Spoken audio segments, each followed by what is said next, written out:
Hello! Hi! నమస్తే అందరికీ. Welcome to మన ర్యాండమ్ టాక్స్ అండి.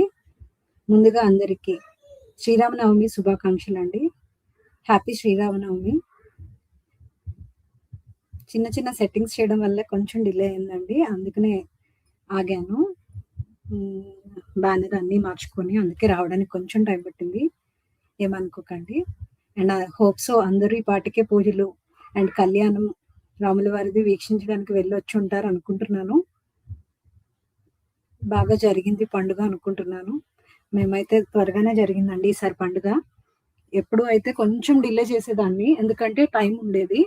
ఈసారి ఏంటంటే తగులు, మిగులు అనేసరికి ఖచ్చితంగా తొందరగా చేయాలి అనిపిచ్చింది. అండ్ దేవుడి దయ వలన అయితే తెల్లవారేసరికి అయిపోయింది. ఈరోజు పనులన్నీ అయిపోవడం ముందు రోజులోనే.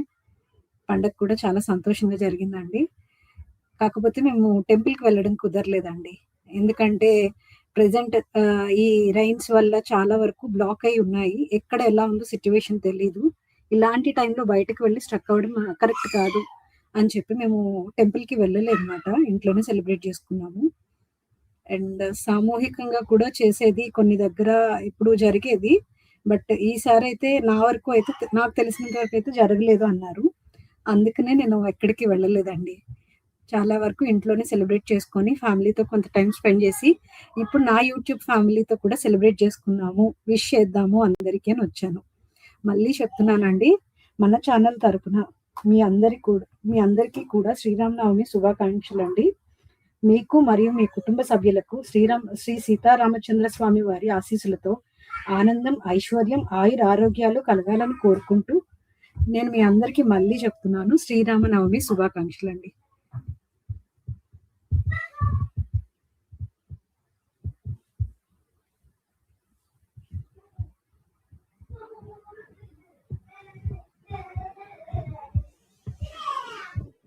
ఇంకేంటి అయితే ఈరోజు కామెంట్స్‌లో ఎవరున్నారు? ఆల్రెడీ లింక్ అయితే పిన్ చేశానండి. మీరు ఎవరన్నా సరే మీరు చూసే వాళ్ళందరికీ విష్ చేయాలి అనుకుంటే కామెంట్స్‌లో లింక్ ఉందండి. లింక్ క్లిక్ చేస్తే మీరు క్రోమ్‌లోకి వెళ్తారు. అక్కడ మీ మైక్ అండ్ మీ కెమెరా కూడా యాక్సెస్ ఇవ్వాలండి. అప్పుడే నేను తీసుకోవడానికి అవుతుంది. ఆ తర్వాత మీరు కెమెరా ఆఫ్ చేసుకోవచ్చు. అప్పుడు నేను మిమ్మల్ని ప్యానెల్‌లోకి తీసుకుంటానండి. మీరు ఈ శ్రీరామనవమి సందర్భంగా ఏమన్నా చెప్పాలి మంచి మాటలు అనుకుంటే చెప్పొచ్చు. నేను ఒక్క రీజన్ ఈరోజు కూడా పెట్టడానికి రీజన్ అదేనండి. శ్రీరామ స్మరణ అనేది ఈరోజు జరగాలి. అందరం కూడా ఆ రాముల వారిని మంచిగా తలుచుకొని, ఈ రోజుని ఎంతో కొంత ఒక శుభప్రదంగా నడిపిద్దాము అని చెప్పి, నేను ఈరోజు లైవ్ కండక్ట్ చేయడం జరిగింది. ఎవరన్నా గనక షేర్ చేసుకోవాలనుకుంటే కామెంట్స్‌లో లింక్ ఉంది రండి. అండ్ చూసే వాళ్ళందరూ కూడా ఫస్ట్ లైక్ చేశాక పానెల్‌లోకి రండి. అండ్ మీరు లైక్ చేస్తేనే ఛానల్ సజెషన్స్‌లోకి వెళ్తుందండి. అందుకనే నేను అన్ని సార్లు అడిగేది. ఛానల్ సజెషన్స్‌లోకి వెళ్తే ఇలాంటి మంచి టాపిక్స్ ఇంకొంతమందికి తెలుస్తాయండి. అందుకనే చెప్తున్నాను.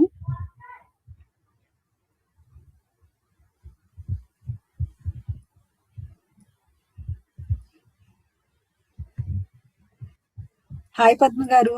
మీకు శ్రీరామనవమి శుభాకాంక్షలు. హాయ్ స్వాతిశ్రీ గారు. మీకు అందరికీ కూడా శ్రీరామనవమి శుభాకాంక్షలు.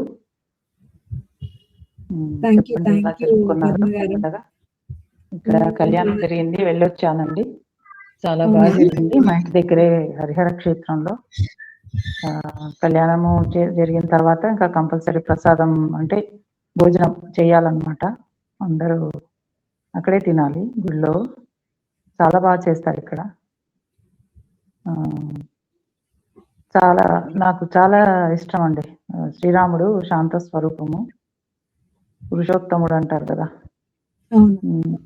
విష్ణుమూర్తి అన్ని అవతారాల్లోకి చెప్పాలంటే శ్రీరాముడు నాకు ఇష్టదైవం అని చెప్పొచ్చు. అది అవును పద్మ గారు. శ్రీరాముడు అంటేనే ఓర్పు, సహనం, సకల గుణాభిరాముడు అని అందుకనే వర్ణిస్తారు ఆయన్ని. సకల గుణాభిరాముడు. అవునవును. ఆయన దగ్గర లేని క్వాలిటీ లేదు.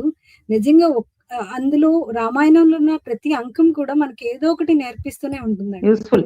అవునవును. తల్లిదండ్రులతో పిల్లలు ఎలా ఉండాలి, బ్రదర్స్ అన్నదమ్ములు ఎలా ఉండాలి, భార్య ఒక భర్తతో ఎలా ఉండాలి, ఎలా తన అడుగుజాడల్లో నడవాలి, కష్టమైన సుఖమైన అనేది పాలన, రాజుగా పాలన ఎలా చేయాలి, రామరాజ్యం అంటారు దీనికి. ఎలా చేయాలి అన్నీ కూడా అందులో పొందుపరిచారు. రామాయణంలో ఉంటుంది. మనం ఎలా బ్రతకాలో మానవ రూపంలో వచ్చి రావణాసురుని సంహరించి ఒక్క మనిషి ఎలా బ్రతకాలో అనేది దిశానిర్దేశం చేశాడు రాముడు, శ్రీ విష్ణు స్వరూపము. నాకు చాలా ఇష్టం. అవునండి. అవును పద్మ గారు. నాకు కృష్ణుడు అంటే చాలా ఇష్టం అండి. అలానే రాముడు కాదని కాదు. బట్ ఎందుకో తెలీదు అందరూ నాకు. ఇష్టమే, కొంచెం రాముడు ఎక్కువ అన్నమాట. అవును. అవును. కానీ ఎవరన్నా కానీ ఎవరిని ఇష్టపడినా మనం మ్యారీడ్ కపుల్స్‌కి వచ్చేసరికి ఖచ్చితంగా రాముడు లాంటి భర్తే కావాలనుకుంటారు. అండ్ అంత ప్రేమ మనకి భార్యాభర్తల మధ్యన ఉండాలి అని కోరుకుంటాం. ఖచ్చితంగా అంతే. విడివిడిగా ఉండవలసి వచ్చినా కూడా ఒకరి మీద ఒకరికి ఏమాత్రం ప్రేమ అనేది తరగకుండా, నమ్మకం అనేది తరగకుండా వాళ్ళ జీవితము అట్లా సాగుతుంది చివరి వరకు కూడా. వాళ్ళు కారణ జన్ములు, వాళ్ళు దైవ స్వరూపులు. మాకు మార్గ నిర్దేశం చేయడానికి ఎలాంటి పరిస్థితుల్లో ఎలా ఉండాలి మనిషి అని ఒక నిర్దేశన చేయడం కోసము అవతరించాడు రాము. ఒక మానవుడిగా ఎన్నో కష్టాలు, ఒక మనిషికి ఎట్లాంటి భావోద్వేగాలు ఉంటాయి, ఎన్ని కష్టాలు ఉంటాయి, అన్నీ చూశాడు. తను భగవంతుడు, అసలైతే భగవంతుడు విష్ణుమూర్తి.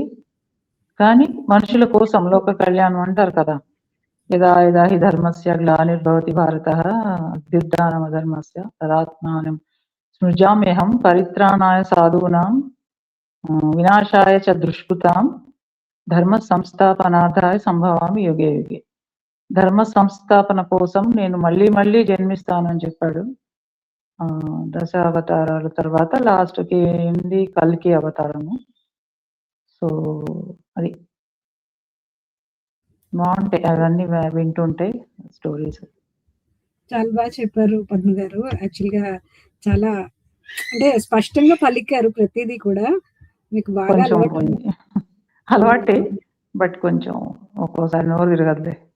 అవును. అవును. చాలా బాగా చెప్పారు పద్మ గారు. అండ్ రామాయణంలోని మీకు ఏ ఘట్టం బాగా ఇష్టంగా అనిపిస్తుంది? నాకు సుందరకాండ చాలా ఇష్టం.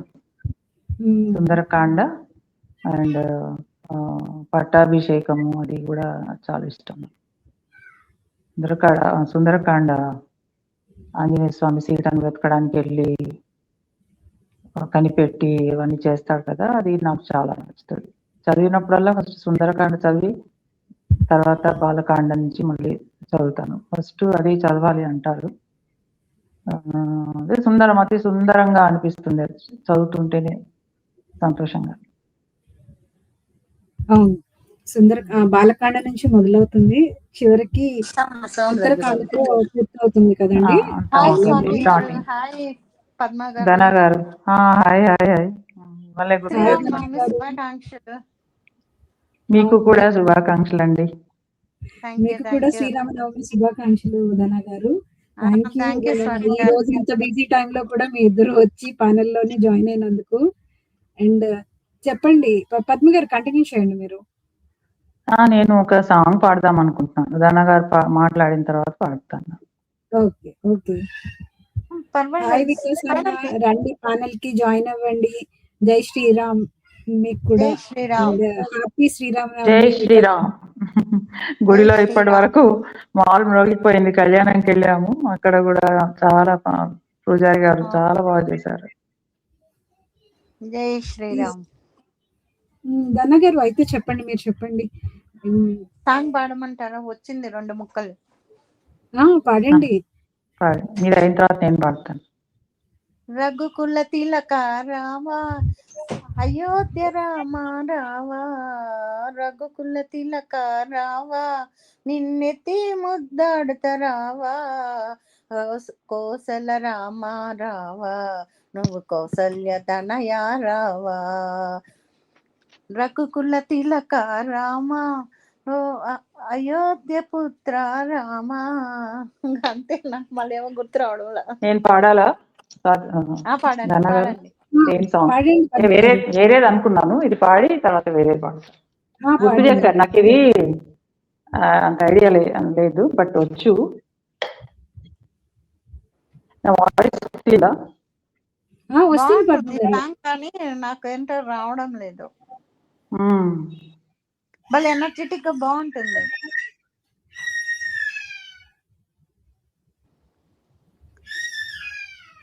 రఘుకుల అవును తిలక గారు. రామ నిన్నెత్తి ముద్దాడుతా రామ, కౌసల రాజా రామ, కౌసల్య పుత్ర రామ, రఘుకుల తిలక రామ రఘుకుల నిన్నెత్తి తిలక ముద్దాడుతా రామ. ఆ, పాడమంటారా? అంతేనా? పాడండి పద్మ గారు, పాడండి పాడండి. పాడండి. రఘుకుల తిలక రారా నిన్నెత్తి ముద్దులాడుదరా, రఘుకుల తిలక రారా నిన్నెత్తి ముద్దులాడుదరా, కౌసల రామ రారా కౌసల్య రామ రారా, కౌసల రామ రారా కౌసల్య రామ రారా, రఘుకుల తిలక రారా నిన్నెత్తి ముద్దులాడెదరా, కౌసల రామ రారా కౌసల్య రామ రారా, నుదిటిన కస్తూరి తిలకం చిరునవ్వుల చిందే అదరం, నుదిటిన కస్తూరి తిలకం చిరునవ్వుల చిందే అదరం, మల్లెలు మాలలు కట్టి నీ మెడలో వేసెదరారా, మల్లెల మాలలు కట్టి నీ మెడలో వేసెదరారా, రఘుకుల తిలక రారా నిన్నెత్తి ముద్దులాడెదరా,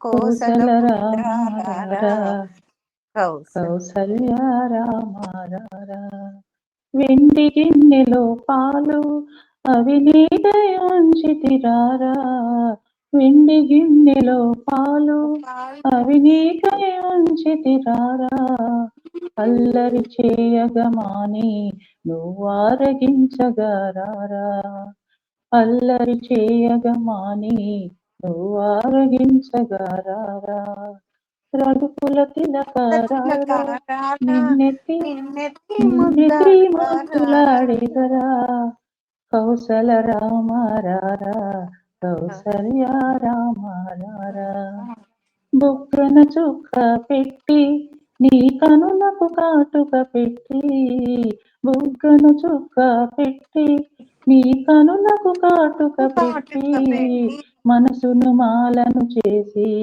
నీ మెడలో వేసిదరారా, మనసును మాలను చేసి నీ మెడలో వేసిదరారా, రఘుకుల తిలక రారా నిన్నెత్తి ముద్దులాడెదరా, కౌసల రామ రారా కౌసల్య రామ రారా, కౌసల రామ రారా కౌసల్య రామ రారా. జై శ్రీరామ్. అయిపోయిందండి. జై అంతే అండి. శ్రీరామ్.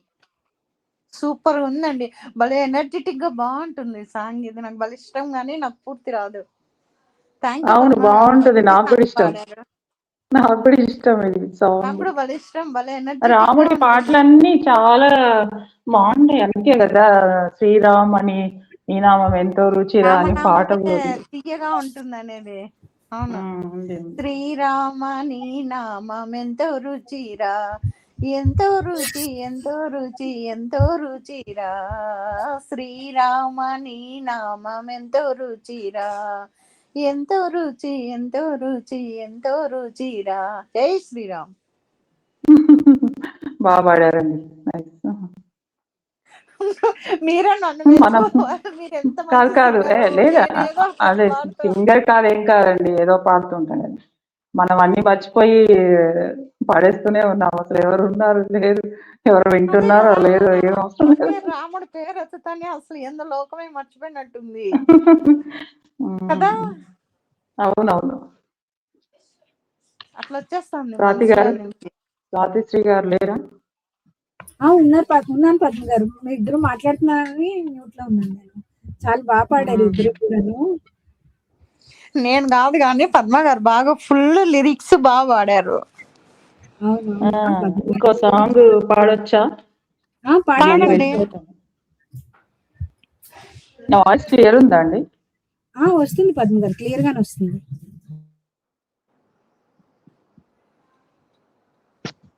పలుకే బంగారమాయేనా కోదండపాణి పలుకే బంగారమాయేనా పలుకే బంగారమాయ పిలిచిన పలుకవేమి పలుకే బంగారమాయ పిలిచిన పలుకవేమి కలలోని నామస్మరణ మరువ చక్కని తండ్రి స్వామి పలుకే బంగారమాయేనా బంగారమాయన కోదండ పానిక పలుకే బంగారమాయేనా ఇరవుగా ఇసుకలోన పొరలిన ఉడతా భక్తికి ఇరవుగా ఇసుకలోన పొరలిన ఉడతా భక్తికి కరుణించి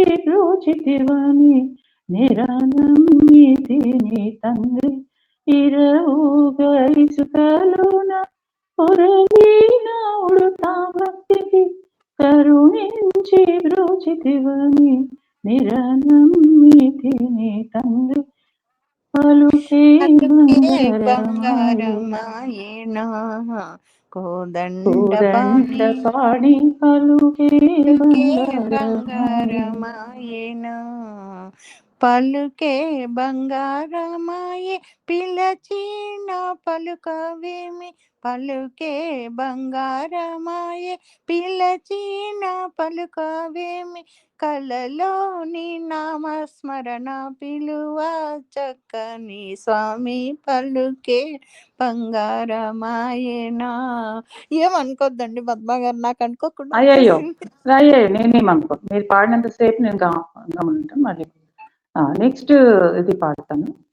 రాతి నాతిగా చేసి భూతల మందు రాతి నాతిగా చేసి భూతల మందు ప్రఖ్యాతి చెందితివని ప్రీతితో నమ్మితి తండ్రి రాతి నాతిగా చేసి భూతల మందు ప్రఖ్యాతి చెందితివని ప్రీతితో నమ్మితి తండ్రి పలుకే బంగారమాయేనా కోదండ పాణి పలుకే బంగారమాయేనా ఇంత వేడినా గాని సొంతైన దయరాదు ఎంత వేడినా గాని సొంతైన దయరాదు అంత మోసేయ నేనెంతటి వాడను తండ్రి ఎంత వేడినా గాని సొంతైన దయరాదు అంత మోసేయ నేనెంతటి వాడను తండ్రి పలుకే బంగారమాయేనా కోదండ పాణి పలుకే బంగారమాయేనా శరణాగత తాన బిరుదాంకి తొడవుగాద శరణాగత తాన బిరుదాంకి తొడవుగాద కరుణించు భద్రాచల వరరామదాస పోష శరణాగత తాన బిరుదాంకి తొడవుగాద కరుణించు భద్రాచల వరరామదాస పోష పలుకే బంగారమాయేనా కోదండ పాణి పలుకే బంగారమాయేనా పలుకే బంగారమాయే పిలచిన పలుకవేమి పలుకే బంగారమాయే పిలిచిన పలుకవేమి కలలోని నామస్మరణ మరుమా చక్కని తండ్రి పలుకే బంగారమాయేనా. అంతే అండి. Thank you. Super super Padma గారు, సూపర్ అండి. Thank you. Hi Priyanka Reddy గారు, పైకి రండి. ఈ రోజు అందరికి విష్ చేద్దాము. మీకు హ్యాపీ శ్రీరామనవమి. ఫస్ట్ శ్రీరామనవమి శుభాకాంక్షలు అండి మీకు, మీ కుటుంబ సభ్యులకి కూడా. ఎవరన్నా సరే చూస్తున్న వాళ్ళు ఫస్ట్ లైక్ చేయండి, తర్వాత ఛానల్ ఫాలో అవ్వండి. ఓకే, జై Sriram, happy Sri Rama Navami. Thank you అండి. రండి ప్యానెల్లోకి వచ్చి కొంచెం జాయిన్ అయ్యి చెప్పండి మీ అభిప్రాయం అసలు రామాయణం మీద, రామాయణ కథల మీద మొత్తం మీకు ఏమన్నా తెలిసి ఉంటే వాటి కోసం వచ్చి షేర్ చేసుకోండి. అండ్ ఫస్ట్ అయితే లైక్ చేయండి, లైక్ చేస్తేనే ఛానల్ ముందుకెళ్తుందండి సజెషన్స్లోకి. ఫస్ట్ అయితే లైక్ చేయండి. సూపర్ పద్మ గారు, నిజంగా మీకు చాలా అసలు పాటల్లో మంచి పట్టు ఉంటుంది, మొత్తం పాడతారు. చాలా వరకు ఏంటంటే మర్చిపోతాం కదా లిరిక్స్, లేదంటే అంటే నేను అంటే కొన్ని సాంగ్స్ దేవుడి ఇలా ఫోన్ లో ఉంటాయి, కానీ నోట్బుక్ లో రాసి పెట్టుకుంటాను అనమాట. అవి దేవుళ్ళే పండుగలప్పుడు పాడుకుంటాను, అట్లా అలవాటు. మంచి అలవాటు పద్మ గారు, నిజంగాను అవి ఉపయోగపడతాయి కూడా. మనం పూజ చేసుకున్నప్పుడు కూడా ఏదో ఒక స్తోత్రం కానీ లేదంటే అష్టోత్తరం ఇలాంటివి వాటితో పాటు ఏదైనా ఒక పాట మనకి తృప్తినిచ్చేదండి. అలా చేసుకోవటం వల్ల కూడా పూజ కంప్లీట్ గా అనిపిస్తుంది మనకి. స్వరార్చన అంతే, మనం ఈ మామూలుగా పూజలు అవిగా ఈ స్వరార్చన కూడా మెయినే కదా, మన పాట ద్వారా ఒక భక్తిని చాటుకోవడం. అవును అవును. చెప్పండి ధనా గారు, ఏంటి రాముల వారిది ఫేమస్ టెంపుల్స్ ఏమన్నా ఉంటే వాటి కోసం. ధనా గారు చెప్పండి, బాగా చెప్తారు మీరు. ఇంకోటి ఏంటంటే, నాకు ఈ సంవత్సరము రాముడు అయోధ్య రామ జన్మభూమిని దర్శించే అవకాశము, అదృష్టము అనుగ్రహించాడనమాట శ్రీరామచంద్ర ప్రభు. సో అది కొంచెం నాకు హ్యాపీగా అనిపిస్తుంది. అయోధ్యకి వెళ్ళారా పద్మ గారు? వెళ్ళాను కదండి, వెళ్ళాను కదా, ఫిబ్రవరిలోనే వెళ్ళారా మీరు? కాశీకి వెళ్ళినప్పుడు అయోధ్య ప్రయాగ వాళ్ళు వెళ్ళాను. వెళ్ళొచ్చాను, చాలా బాగా అయోధ్య. బాలరాముడు అసలు ఎంత బాగుందో లోపల, చాలా బాగుందండి. రామ జన్మభూమి కదా అది అయోధ్య అంటే. అవును అవును, అసలు ఎన్నో ఏళ్ల కళ మొత్తానికి నెరవేరింది. మొత్తానికి సక్సెస్ఫుల్ గా మొత్తం కన్స్ట్రక్షన్. పక్కన ఒక వర్క్ షాప్ కూడా చూపించాడండి ఆ గైడ్. పాత గుడి అవశేషాలంట, పాత గుడివి అవశేషాలు, శిథిలం అయిపోయిన తర్వాత అవశేషాలు బాబరు పడగొట్టాడంట. సో అవి వాటిని భద్రపరిచి కోర్టులో ప్రవేశపెట్టి వాటి ద్వారా ఇంకా అవన్నీ చూపించాడు వర్క్ షాప్ లో. మొత్తం అసలు హిస్టరీ మొత్తము అక్కడ హిందీలో రాసి ఉంది, ఎట్లా జరిగింది ఏంటి అనేసి. చాలా బాగా అనిపించింది. నాకు కూడా దర్శించుకోవాలని ఆశ అండి. పాత మోడల్ కూడా ఉంది, పాత గుడి మోడల్ కూడా అక్కడ ఉంది, పెట్టారు. అలాంటివన్నీ మ్యూజియం లాగా పెట్టి దాన్ని భద్రపరిస్తే వెళ్ళే వాళ్ళకి చూడటానికి అవుతుందండి.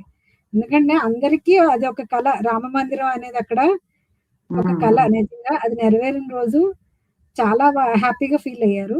ఈ రోజు అక్కడ దర్శనానికి చాలా మంది వెళ్ళారు. అసలు మొదటి రోజు, అప్పుడు మొదటి టైంలోనే చాలా వెళ్ళారు, ఇంకా వెళ్తున్నారు. చాలా మందికి ఆశ ఉంది చూడాలి అని. అందులో నేను ఒక దాన్ని, నేను ఖచ్చితంగా ఈసారి వచ్చినప్పుడు వెళ్ళాలి అని అనుకుంటున్నాను నేను కూడా. కరసేవ, సత్కర సేవకులు అవన్నీ ఉన్నాయి, పిక్చర్స్ ఉన్నాయి గోడల మీద.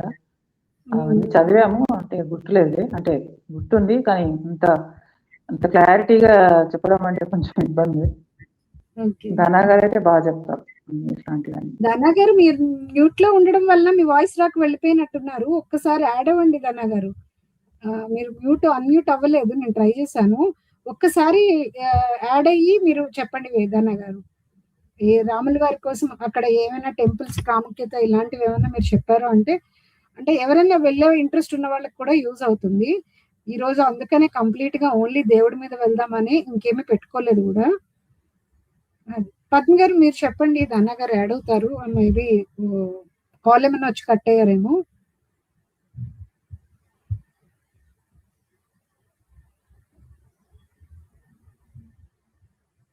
పద్మ గారు వాయిస్ వస్తుందండి మీకు? వస్తుంది. ఓకే, ధనా గారు వెళ్ళిపోయారు. ధనా గారికి కాల్ ఏమైనా వచ్చి వెళ్ళి ఉంటారు. అదే మీరేమన్నా షేర్ చేసుకోవాలనుకుంటే కనుక షేర్ చేసుకోండి అంటున్నాను. రామాయణం కోసం కానీ లేదంటే ఇప్పుడు వెళ్ళని అంటున్నారు కదా అయోధ్య, దానికోసం ఏమైనా ప్రత్యేకంగా చెప్పాల్సింది ఉన్నా ఇలాంటివి ఏమన్నా చెప్పండి అంటున్నాను.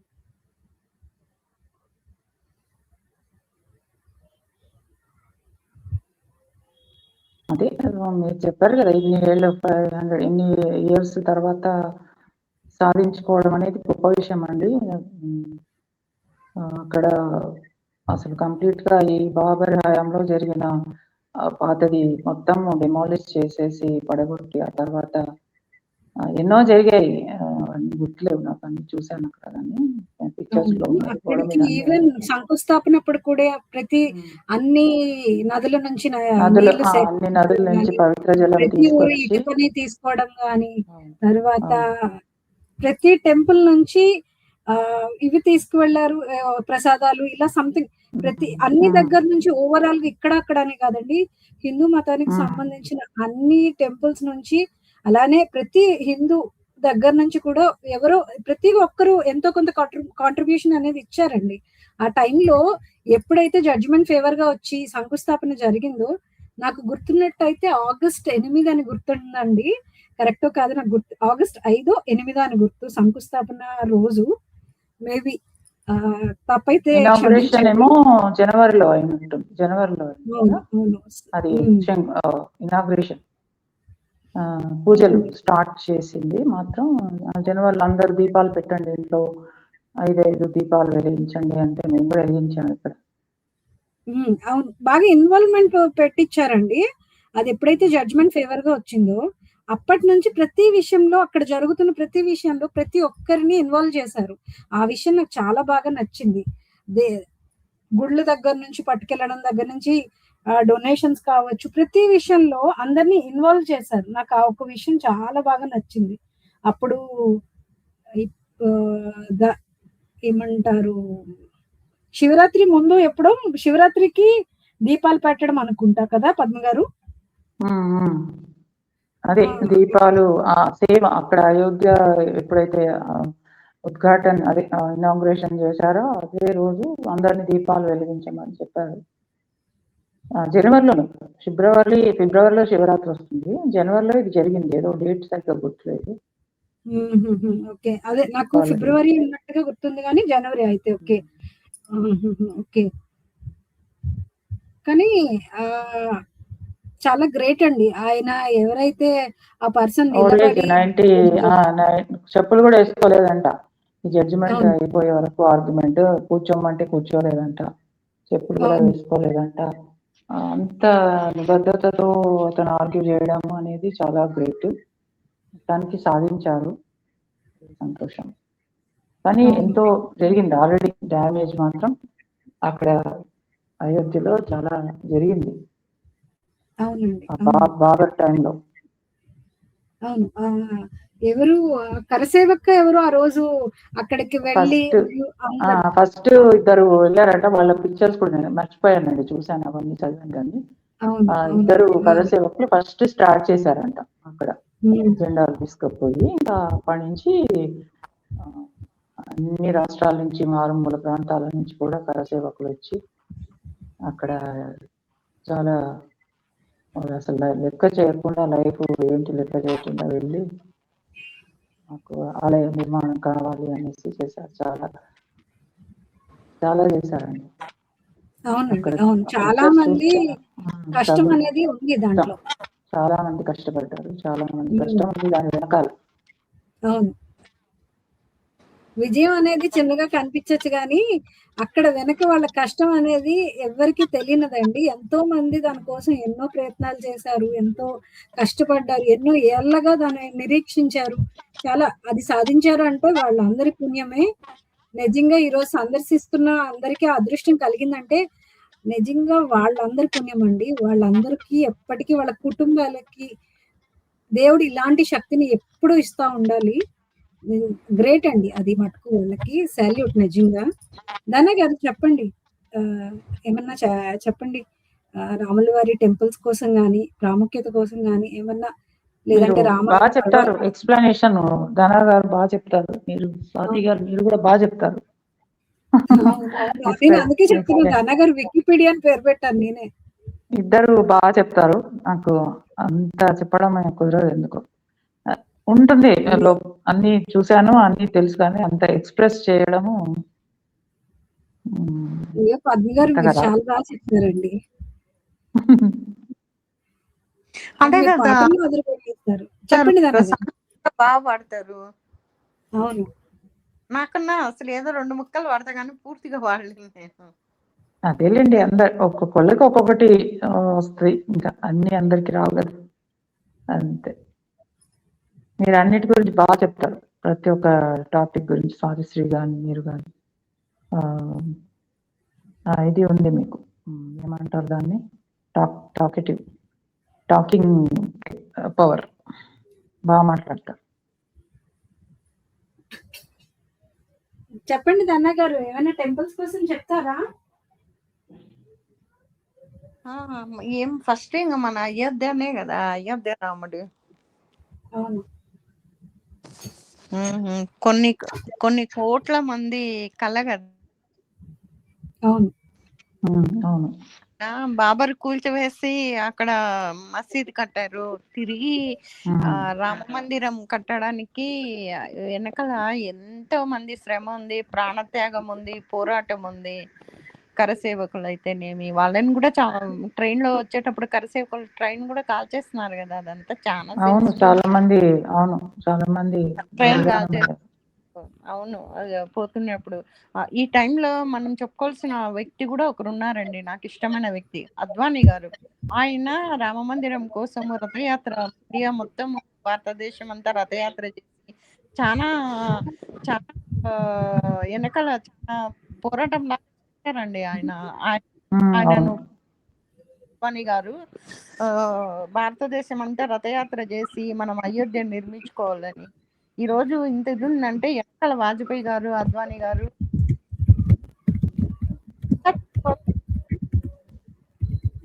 మనము అయోధ్య గురించి చెప్పుకునేటప్పుడు ముఖ్యంగా చెప్పాల్సింది మన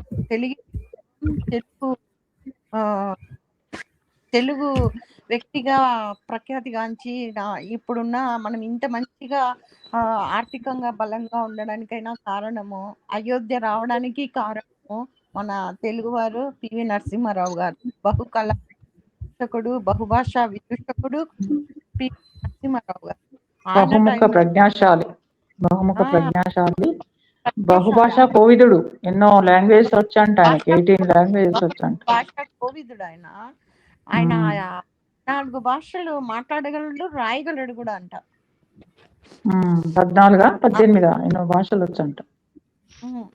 అవి మాట్లాడమే కాదు, రాయను కూడా రాయగలడు ఆయన. మొత్తం వచ్చంట, పట్టు 14 భాషల్లో ఆయనకి పట్టు ఉందంట. విశ్వనాథ శాస్త్రి రాసిన 1000 పడగలు, దాన్ని 1000 పడగలు ట్రాన్స్లేట్ చేశాడు, తెలుగులోకి అనువదించి. పివి నరసింహారావు గురించి ఎందుకు ఇంతగా చెప్పుకోవాల్సి వస్తుందంటే, ఆయన ప్రధానమంత్రిగా ఉన్నప్పుడే డిసెంబర్ 6వ తేదీ ఒక రకంగా ఆయన ఇండైరెక్ట్ గా మన హిందువులని ప్రోత్సహించారు. ఇండైరెక్ట్ గా నేనేమి మాట్లాడను, పలకను, మీరేం చేస్తారో చేసుకోండి అని ఆయన ఇండైరెక్ట్ గా చెప్పారు అని అంటారు అందరూ. అందుకే ఆ రోజు ఆయన ఎవరికి అందుబాటు లేకుండా ఉన్నారంట. ఆ రోజే బాబ్రీ మసీదు కూల్చివేయడం కూడా జరిగింది, డిసెంబర్ 6వ తేదీ.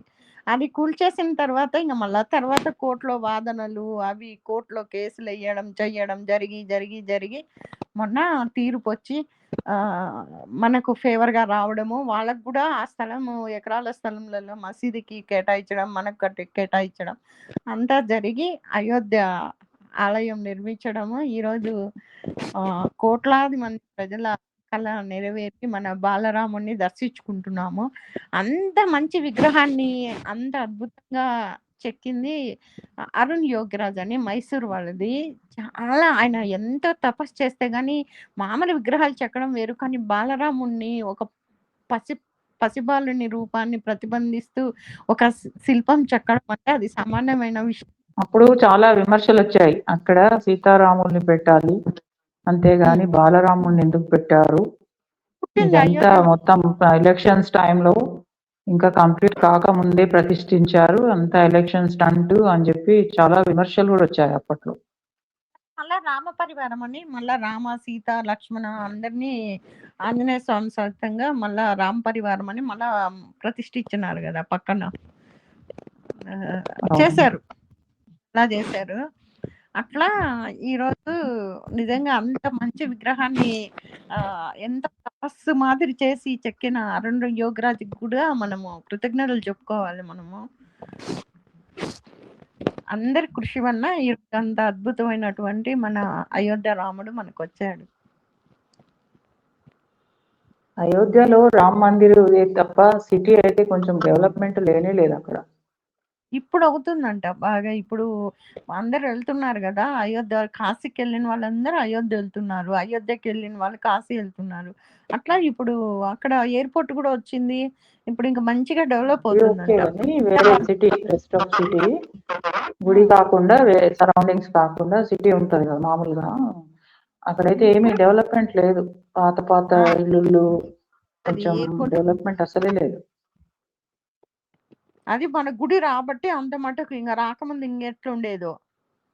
ఫరీదాబాద్ డిస్టిక్ అనుకుంటా అయోధ్య ఉండేది. యూపీ కదా. ఫ్లైట్ కూడా ఉంది కదా, ఫ్లైట్ కూడా డైరెక్ట్ అయోధ్యకు ఉంది హైదరాబాద్ నుంచి. అవును అవును. అంటే మేము కాశీకి వెళ్ళి అక్కడ స్టే చేసి అక్కడ నుంచి బై రోడ్ వెళ్ళాము కార్లో. 5 hours పట్టింది జర్నీ, 4.5 hours అట్లా పట్టింది అయోధ్యకి. ఆ ముస్లిం పాలకులు మన హిందువుల, మనం ఆ టాపిక్ మాట్లాడకూడదు కానీ ఎందుకో అట్లా వచ్చేస్తుంది. మనం ఎంత ఆరాధించే కృష్ణుడు మధురైలో కూడా అంతే. సాహి మసీద్ కరెక్ట్ గోడ ఒకటి అడ్డం. అది అసలు చూస్తే మసీదా లేకుంటే మన కృష్ణుని మధుర మందిరమా అనేది కూడా అర్థం కాదు, కన్ఫ్యూజన్. అసలు అక్కడ అడుగు పెట్టాలంటే సందున అడుగుడికి పోలీసులే. కాశ్మీర్లో ఎట్లా పోలీసులు ఉంటారో అట్లా ఫుల్ సెక్యూరిటీ, టైట్ సెక్యూరిటీ మధురలో కూడా. పక్కనే షాహీ మసీదు, కృష్ణ మందిరం రెండు అన్నమాట. దూరం నుంచి చూస్తే ఇది మసీదా లేకుంటే కృష్ణ మందిరం అని కన్ఫ్యూజ్ అవుతాం. నెక్స్ట్ వచ్చి కాశీ కూడా అంతే. మనం విశ్వనాథుడు అసలు ఎంతో పవిత్రంగా చూస్తాము. కాశీలో అడుగు పెడితే చాలు, అక్కడ చనిపోతే చాలు అని తపస్సు చేస్తారు హిందువులందరూ. అక్కడ కూడా అంతే. మనమేమో కాశీ విశ్వనాథుడు మన భగవంతుడు అనిపోతే అసలు స్టార్ట్ లో పోతే, ఇప్పుడు నరేంద్ర మోడీ వచ్చిన తర్వాత బాగా డెవలప్ చేసి పట్టి కొంచెం బాగుంది. కానీ ఏం డెవలప్ కాలేదండి, అవే సందులు అట్లనే ఉంది. డెవలప్మెంట్ అస్సలు లేదు కదా. ఇప్పుడన్నా ఆయన వచ్చి ఆ చుట్టుపక్కల అంతా తొలగించి అంతా మంచిగా చేస్తున్నాడు. ఒక 10 years బ్యాక్ అయితే, ఆ 2008 లో నేను పోయినప్పుడు అయితే అస్సలు మొత్తం జ్ఞానబాపి మసీదే. ఊరికి అంత ఉంది. కాశీ దేవాలయం అంటే కాదు, ఆ దూరాన్ని ఇప్పుడు కార్లు పోవు. మనం అక్కడ ఎక్కడో ఆగి అక్కడి నుంచి రిక్షాలో పోవాలి. రిక్షా కూడా కొంచెం దూరం వరకు పోతుంది, నడుచుకుంటూ వెళ్ళాలి. నడవాలి, చిన్న చిన్న సందులు, అక్కడి నుంచి నడుచుకుంటూ వెళ్ళాలి. ఆవులు ఒకటి, అక్కడ ఆవులు ఎద్దులు పోతా. ఇప్పుడు ఈయన వచ్చినాక కాశీ బాగా డెవలప్ చేస్తున్నారు నరేంద్ర మోడీ గారు వచ్చిన తర్వాత. అక్కడ కూడా ఫస్ట్ నేను అడుగు పెట్టి స్టన్ అయిపోయినాను. ఏంటి ఇది చర్చ్, ఇది మసీదా ఏంది, కాశీ గుడి అంటున్నారు, లోపలికి పోవాలంటున్నారు. మొత్తం మసీదులో నుంచో పోవాలి మనం కాశీలో గుడికి. మొత్తం మసీదే కనపడుతుంది, జ్ఞానవాపి మసీదు. అదొకటి. సెకండ్ ఇంకా నెక్స్ట్ అయోధ్య అంటే నేను చూడలేదులేండి, అంతకుముందు నాకు తెలీదు. ఈ రెండు అయితే నా కళ్ళతో ప్రత్యక్షంగా చూసినా ఇప్పుడు కనపడుతుంది కదా అక్కడ. కాకుంటే ఇంకా అయోధ్య ఒక్కటి మనకు వచ్చింది మంచిగా. అయోధ్య, సరయూ నది, ఇంకా సీతామడి అని సీత అగ్ని ప్రవేశం చేస్తుంది, తల్లి ఒళ్ళలోకి వెళ్ళిపోతుంది చూడు. అది చూసాము. సీతామడి ఒకటి,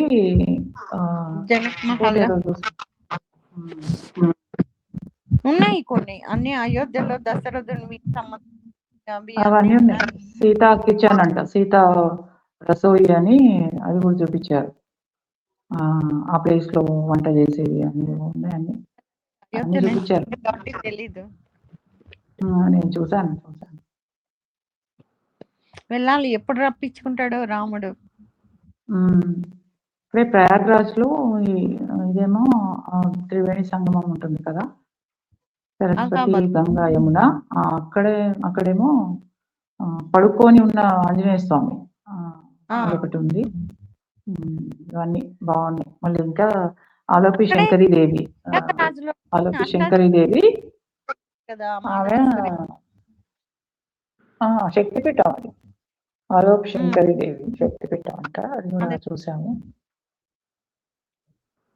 బాగుంది. అంటే యాత్రలు గుళ్ళ కోసము, ఈ పుణ్యక్షేత్రాల కోసము బాగానే ఉంటది. రెస్ట్ ఆఫ్ సిటీ మొత్తం కూడా ఏమంత ఇదిగా ఉండదు. రోడ్స్ అవి అంతగా డెవలప్ అయితే కాలేదు. నార్త్ సైడ్ ఎక్కువ ఎందుకో డెవలప్మెంట్ లేదు. అయ్యో మోడీ గారు అక్కడ ఎంపీగా సెలెక్ట్ అయిన తర్వాత చాలా వారణాసిని చాలా డెవలప్ చేసినాడు. అసలు అంతకు ముందు అయితే ఎయిర్పోర్ట్ నుంచి కాశీలోకి పోవాలంటే 2 hours పట్టేది. అసలు రోడ్డే బాగుండేది. ఇప్పుడు మంచి మంచి 4 lane అది బాగానే ఉందిలే. అది బాగానే ఉంది. మేము ఇప్పుడు ఎయిర్పోర్ట్ నుంచి అటు సిటీకి పోయినప్పుడు ఆ రోడ్ బాగానే ఉంది. అంటే గుడి సరౌండింగ్స్ లో మాత్రం అన్ని చిన్న చిన్న చిన్న చిన్న సందులు ఉంటాయి. కాశీకి పోయినప్పుడు కాశీకి పోవాలంటే ఓన్లీ బోట్ ఉండేది. ఆ బోట్ లో పోవాలంటే కూడా ఎక్స్పెన్సివ్ అన్నమాట. ఒక ఫ్యామిలీ పోవాలంటే కూడా అది ఎప్పుడు ఆ బోటు పలానా టయానికనే బయలుదేరుతాయి. ఎప్పుడంటే అప్పుడు బయలుదేరే ఏంటివంటే మోటార్ బోట్లని అవి అట్లా ఉండేది. కానీ మోటార్ వచ్చి బ్రిడ్జ్ కట్టినారు గంగా నది మీద కాశీకి కాశీకి మధ్యలో. ఇప్పుడు ఆటోలో కూడా వెళ్ళిపోవచ్చు ఈజీ అయిపోయింది. అవును. అవును, ఈ రోజు రాముడి గురించి కదా మనం చెప్పుకోవాల్సింది. అందరూ ఒకటే దేవుడు. ఇంకా చెప్పండి రాముడి గురించి, రామాయణం గురించి. చదివారా? రామాయణం చదివారా? రాము అన్నిటికన్నా ఆంజనేయ స్వామి అందరికి చాలా మందికి డౌట్ ఉంటుంది కదా. ఆంజనేయ స్వామి రాముడు చనిపోయేటప్పుడు ఆంజనేయ స్వామి ఏం చేస్తా ఉన్నాడు, ఏ పరిస్థితిలో ఉన్నాడు, ఆయన మానసిక పరిస్థితి ఏంటి ఏమని అనుకుంటాం కదా అందరము. ఎందుకంటే ఆంజనేయ స్వామికి ఆయనకంట రాముడు అంటే ఎక్కువ ప్రాణం అన్నమాట ఆయనకి. ఎంత ఇదంటే అవును.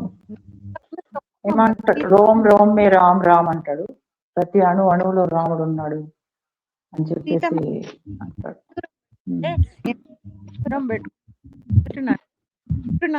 అది అది చూసాం మేము. రాముడు అవతార పరిసమాప్తి చేసినప్పుడు సరయు నది ఉంటది కదా, అది చూసాం మేము అయోధ్యలో. గైడ్ చెప్పాడు మాకు. ఇక్కడే రాముడి అవతార పరిసమాప్తి అప్పుడు అయినప్పుడు ఆంజనేయ స్వామి ఇంకా పరమ భక్తుడు కదా, నేను ఎట్లా బ్రతకాలి అని అనుకుంటా అంటే, నువ్వు చిరంజీవి నువ్వు భూలోకంలో ఉంటావు, భక్తులకి అండదండగా ఉండాలి నువ్వు. నా పేరు ఎక్కడ వినబడుతుందో, నా స్మరణ ఎక్కడ వినబడుతుందో, నా పూజలు ఎక్కడ జరుగుతాయో అక్కడ నువ్వు ఉంటావు, భక్తులని అనుగ్రహిస్తావని చెప్పి ఒక వరం ఇస్తాడు రాముడు ఆంజనేయ స్వామి. అదే కదా, ఎత్ర ఎత్ర రఘునాథ కీర్తనం కీర్తనం మారుతి కృతం అస్తి కాంజనం బాష్పవారి పరిపూర్ణ లోచనం. అదే ఎక్కడెక్కడ రామనామం వినపడుతుందో అక్కడక్కడ చేతులు కట్టుకొని రామ స్మరణ చేతులు కట్టుకొని సవినయంగా అది వింటూ ఆలకిస్తూ ఆ భక్తులను అనుగ్రహిస్తాడంట. ఈరోజు కళ్యాణంకి పోయినప్పుడు అదే చెప్పాడు పూజారి గారు. అలా కాదు పద్మ గారు, సరయు నదిలో స్వామి శ్రీరాములు వారు కలుస్తారు. కానీ ఆ టైంలో ఆంజనేయ స్వామి అక్కడ ఉంటే కష్టం అని చెప్పి ఆయన యమధర్మరాజు చెప్తాడు, ఆంజనేయ స్వామి ఉంటే కష్టం అవుతుంది, నన్ను తరిమి కొట్టేస్తాడు ఆయన, నీ చుట్టుపక్కలకు కూడా రానివ్వడని. అప్పుడు రాముల వారు ఏం చేస్తారంటే ఒక రింగ్ వేసేసి పాతాళంలోకి అట్లా వేసేసి, నా రింగు పడిపోయింది, ఉంగరము పోయి తీసుకురాపో ఆంజనేయ అంటే సరే అని పాతాళానికి పోతాడు ఆయన. అట్లా పంపించేస్తాడు అయోధ్యలో లేకుండా. అవునా? నేను ఆ స్టోరీ నాకు తెలీదు. నాకు తెలిసిన స్టోరీ ఏంటంటే ఇంకా అందరూ చేతులు జోడించి వానరులు ఆంజనేయ స్వామి అందరూ కూడా బాధపడుతూ అక్కడ ఆయన ఉంటే ఈయన చెప్తాడు యమధర్మరాజు, స్వామి నువ్వు వైకుంఠానికి వెళ్ళాల్సిన టైం వచ్చింది, కానీ ఈ టైంలో రాములు ఆయన ఆంజనేయ స్వామి ఉంటే ఆయన నా పని కానివ్వడు, మీరే ఏదో ఒకటి చెయ్యండి. అక్కడ యమధర్మరాజు ఎందుకు ఉంటాడు? ఇప్పుడు ఆంజనేయ స్వామి చిరంజీవి కదా. అలాంటప్పుడు ఆంజనేయ స్వామి యమధర్మరాజు కోసం కాదు, ఆంజనేయ స్వామి కోసం కాదు, ఈయన మన రాముల వారిని అవతారం ఆహా, సమాప్తి ఓకే ఓకే. చేస్తే ఆంజనేయ స్వామి ఒప్పుకోరు. ఎట్లా మీరంటే అప్పుడే ఆయన రాముల వారు రింగ్ పాతాళానికి వేసేసి ఆంజనేయ స్వామి, ఆంజనేయ నా రింగ్ పడిపోయింది, ఉంగరం తీసుకొని రాను అంటాడు. సరే స్వామి, ఎంతసేపు, ఒక క్షణంలో తీసుకొని వస్తాను నీ ఉంగరం అని పాతాళానికి వెళ్తాడు. వెళ్తే ఇంక అక్కడ సర్పరాజు ఉంటాడు అనమాట, తక్షకుడు ఉంటే, స్వామి మా స్వామి రాముల వారి రింగు ఉంగరం పడిపోయింది, నాకు కావాలంటే, అట్లనా పద చూపిస్తాను, ఈ గుహలో ఎత్తుకుపో అని చెప్పి ఒక గుహలోకి పంపిస్తాడు ఆంజనేయ స్వామిని. అక్కడ పోతే కొన్ని వేల ఉంగరాలు ఉంటాయంట. ఇదేంది ఇన్ని వేల ఉంగరాలు ఉన్నాయి, నా స్వామిది పడిపోయింది ఒక ఉంగరమే కదా, ఇన్ని ఉంగరాలు ఉన్నాయి, ఏ ఉంగరం ఎతికినా ఎన్ని ఉంగరాలు ఉంటే నాకేంటి, నా స్వామి ఉంగరం నేను గుర్తుపడతాను కదా, నా రాముల వారి ఉంగరం అని ఎతుకుతాడు. ఏది ఎతికినా రాముడి ఉంగరం లాగే ఉంటది. ఇంకా ఆయన ఎతికి ఇదేంటని వచ్చి మళ్ళా సర్పరాజును అడుగుతాడు తక్షకుని, ఏంటి స్వామి, ఏ ఉంగరం చూసినా మా స్వామి ఉంగరం లాగే ఉంది, ఇన్ని ఉంగరాలు ఉన్నాయి ఏంటి ఇక్కడ అని అడుగుతాడు. అప్పుడు ఆయన చెప్తాడు సర్పరాజు, స్వామి 4 యుగాలు, కృతయుగం, త్రేతాయుగం, ద్వాపరయుగం, కలియుగం, 4 యుగాలు రొటేట్ అవి మారుతూ ఉంటాయి.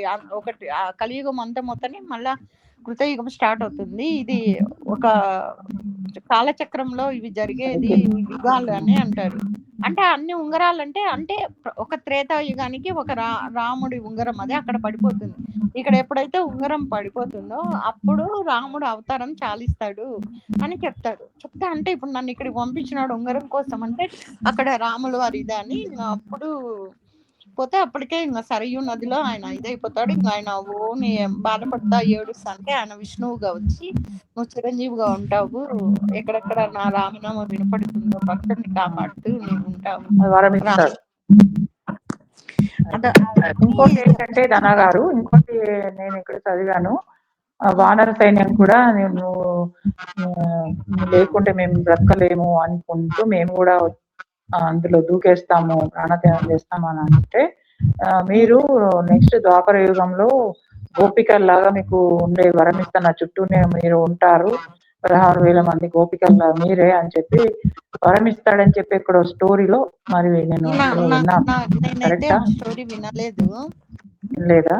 ఓకే, నేను వినలా. అన్ని స్టోరీస్ వేరే వేరే ఉంటాయి. మండోదరి ఉంది కదా, మండోదరి స్టోరీ, రావణుడు చనిపోయిన తర్వాత ఆమె మహా పతివర్త కదా మండోదరి కూడా, ఆయన చనిపోయిన తర్వాత ఆమె వరం పొందుతుంది కదా, నేను ఎప్పటికీ ముత్తైదుగా ఉండాలని పార్వతీ దేవత వరం పొందితే ఆమె ఏమంటుందంటే తదాస్తు అని వరం ఇస్తుంది. అందుకే చూడండి రావణుని శవము కాలుతూనే ఉంటుంది, రావణ కాష్టం అంటారు. అది కాలినంత కాలం మండోదరి ముత్తైదు అని పార్వతీదేవి ఆమెకు వరం ఇస్తుంది. అందుకే అది కాష్టం, రావణ కష్టం లాగా గొడవలు ఏదైనా జరిగితే అది ఉంటూనే ఉంటాయి అంటారు. సరే అని ఇంక అప్పుడు శూర్పణఖ వచ్చి, శూర్పణఖ శాపం, దీనికంత కారణము అన్న చనిపోవడానికి, నువ్వు భర్తను కోల్పోవడానికి కారణం రాముడిని శపించు రామలక్ష్మణ్ని అని అంటది. అంటే అప్పుడు మండోదరి కోపం వచ్చి ఇంకా రామలక్ష్మణ్ని శపించబోతా ఉంటుంది అనమాట.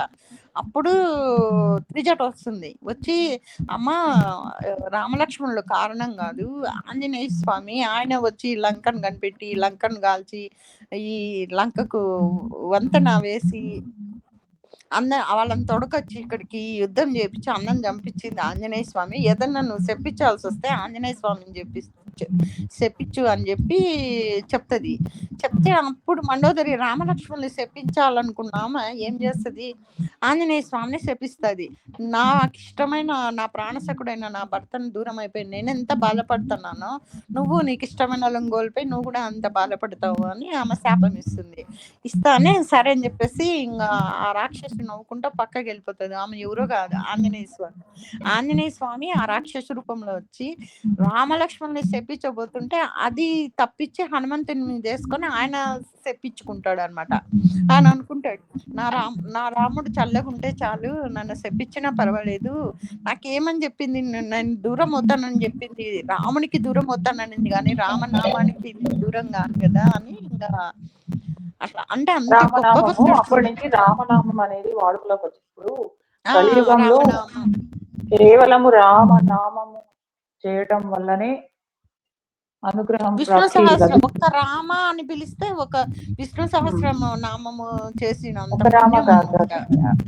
అంటే ఈ శ్రీరామ రామేటి ఉంటది కదా, అది 3 times మనకు టైం రమే లేనప్పుడు రామేతి ఎప్పుడైనా రమే రామనామం శ్రీరామ రామేటి రమే రామే మనోరమే సహస్రనామ తత్తుల్యం సహస్రనామ రామనామ. తత్తుల్యం రామనామం. ఇది 3 సార్లు చెప్తే గనక విష్ణు సహస్రనామము చెప్పినంత ఫలితం కలుగుతుంది అని చెప్పి మనం ఇస్తాడు దేవుడు. అంటే అందరూ అంత విష్ణు సహస్రనామం చదివేంత పాండిత్యం అందరికీ ఉండకపోవచ్చు కదా. సో అది భక్తులను సులభంగా కరుణించి అనుగ్రహించడం కోసము ఆ విధమైన వరాలు ఇచ్చేవాడు దేవుడు.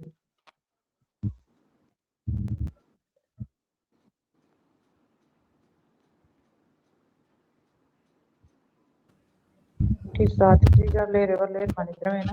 ఉన్నాను పక్క గారు, ఉన్నాను వింటున్నాను. ఇద్దరు మాట్లాడుతున్నాను, మ్యూట్లో పెట్టాను నేను. చెప్పండి. మరి యాక్చువల్గా రాముడు మానవ అవతారం ఎత్తడానికి గల కారణం ఏంటి అని చెప్తారు? మీకేమన్నా దానికోసం చెప్తారా? రావణాసురుడి సంహారమే. రావణాసురుడు స్టోరీ ఉంది ఒకటి. అవును, కన్నడ తెలుసా మీకు? అది అంతే కదా, జైలు బారబాలుగా ఉంటారు. స్వామి ఒక మహర్షి శాపం పెడతాడు, అదేనా మీరు చెప్పేది? 7 జన్మలు స్నేహితులుగానా, 3 జన్మలు శత్రువులుగా, మీకు ఏది కావాలంటే 7 జన్మలు మీకు దూరంగా ఉండలేము, మేము శత్రువులుగానే 3 జన్మల్లో సంహరించి నీ దగ్గరికి చేర్చుకుంటారు, అదే కదా ఆ స్టోరీనేనా మీరు కొత్తగా? అదైతే నాకు తెలుసు, వేరే స్టోరీ నాకు తెలీదు. చెప్పండి మీకు తెలుసు. అదే రాముడు మిగతా అవతారాలన్నీ దేవుని ప్రతిబంధిస్తాయి, కానీ ఒక్క రామావతారం మటుకు కేవలం మనిషి, మనం ఎట్లా సాదా సీదాగా ఉంటామో ఆయన కూడా అట్లే సాదా సీదాగా రావణాసురుడు ఇట్లా మనిషి చేతిలో చనిపోవాలని శివుడి భక్తుడు అయితే తను ఎన్నో వేల సంవత్సరాలు తపస్సు చేసి శివుడి అనుగ్రహం పొందుతాడనమాట. అయితే అతనికి వరము అడిగితే నాకు అతనికి చావు అనేది ఉండకూడదు అని చెప్పేసి శివుడు దగ్గర వరం అడుగుతాడు. శివుడు తపస్సుకు మెచ్చి రావణాసురుడు తపస్సుకి సరే అంటాడు. కానీ రావణాసురుడు ఏం చేస్తాడంటే, నాకు నరుడు వానరుడు వాళ్ళిద్దరు ఎట్లాగో నన్ను చంపలేదు అని తనకి కాన్ఫిడెన్స్ అన్నమాట. తన పద పరాక్రమాల మీద కాన్ఫిడెన్స్. నరులు అంటే మానవుడు, వానరుడు అంటే ఏంటి డిస్టర్బెన్స్ వస్తుంది, ఎవరిది? నరులు వానరులు వాళ్ళు తప్ప వేరే వాళ్ళు ఎవరు కూడా నన్ను చంపడానికి వీల్లేదు, అట్లా వరం ఏమంటే సరే అనేసి ఇస్తాడనమాట శివుడు. అయితే ఇంకా ఎట్లా ఆయనది అంతం ఎట్లా, ప్రజలన్నీ చాలా డిస్టర్బెన్స్ వస్తుందా? ఇంకా వస్తుంది, రీసౌండ్ లాగా వస్తుంది. ఎందుకు? నా సైడేనా? మీ సైడే అనుకుంటున్నా. స్వాతి గారా లేకుంటే?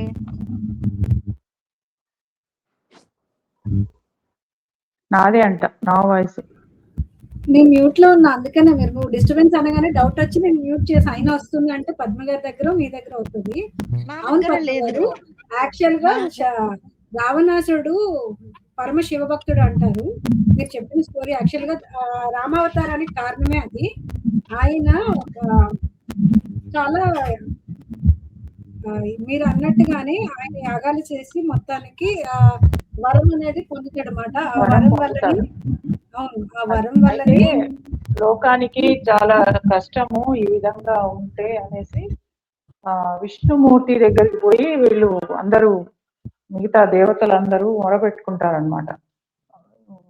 నరుడు వానరులు తప్ప వేరే ఎవరు కూడా చంపడానికి వీల్లేదని వరం పొందాడు అని చెప్పి ఎట్లా అల్లకల్లోలం చేస్తాడు ప్రపంచాన్ని.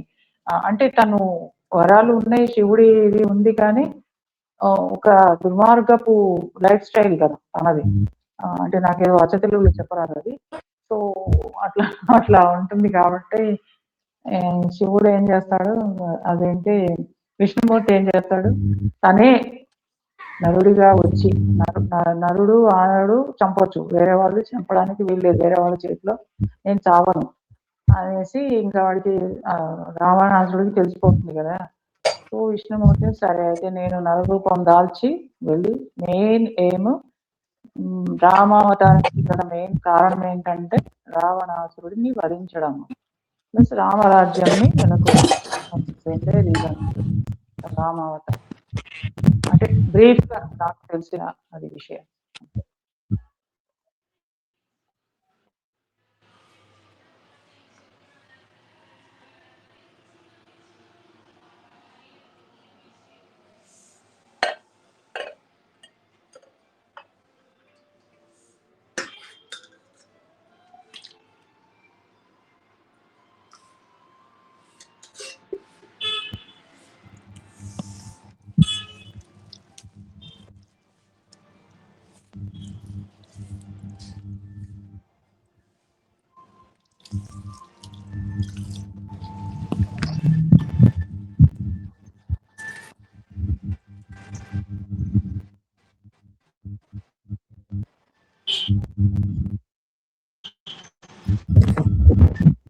హలో, వస్తుందండి వాయిస్?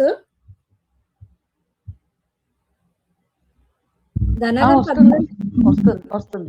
హాయ్ నాగార్జున గారు, మీకు శ్రీరామనవమి శుభాకాంక్షలు. మీకు మీ కుటుంబ సభ్యులందరికీ యాడ్ అవ్వండి, చెప్పండి. మధ్యాహ్నం లైవ్ లో అన్నారు, ఈవినింగ్ వస్తున్నా కూడా మీరు జాయిన్ అవ్వట్లేదు. జాయిన్ అయ్యి ఏమన్నా మంచి మాటలు చెప్పండి శ్రీరామనవమి సందర్భంగా. అవును పద్మ గారు, యాక్చువల్గా వరం పొంది ఆయన ఎవరి చేతను నేను చావబడకూడదు అనుకున్నాడు తప్ప ఒక మానవుల్ని మటుకు తప్పు అంచనా వేశాడు. దాని వల్లనే రామావతారం అనేది అవతరించడానికి కారణమైంది, సంహారం కోసమే. అండ్ శ్రీ మహాలక్ష్మి ఏమో సీతగా వచ్చి పుట్టారు అని అంటారు. అవును. హాయ్ వికాస్ అన్న. హాయ్ అమ్మా, హాయ్ అక్క పద్మక్క, హాయ్ అందరికీ శ్రీరామనవమి శుభాకాంక్షలు. థ్యాంక్ యూ వికాస్ అన్న, మీకు కూడా శ్రీరామనవమి శుభాకాంక్షలు, మీకు మీ కుటుంబ సభ్యులందరికీ కూడా.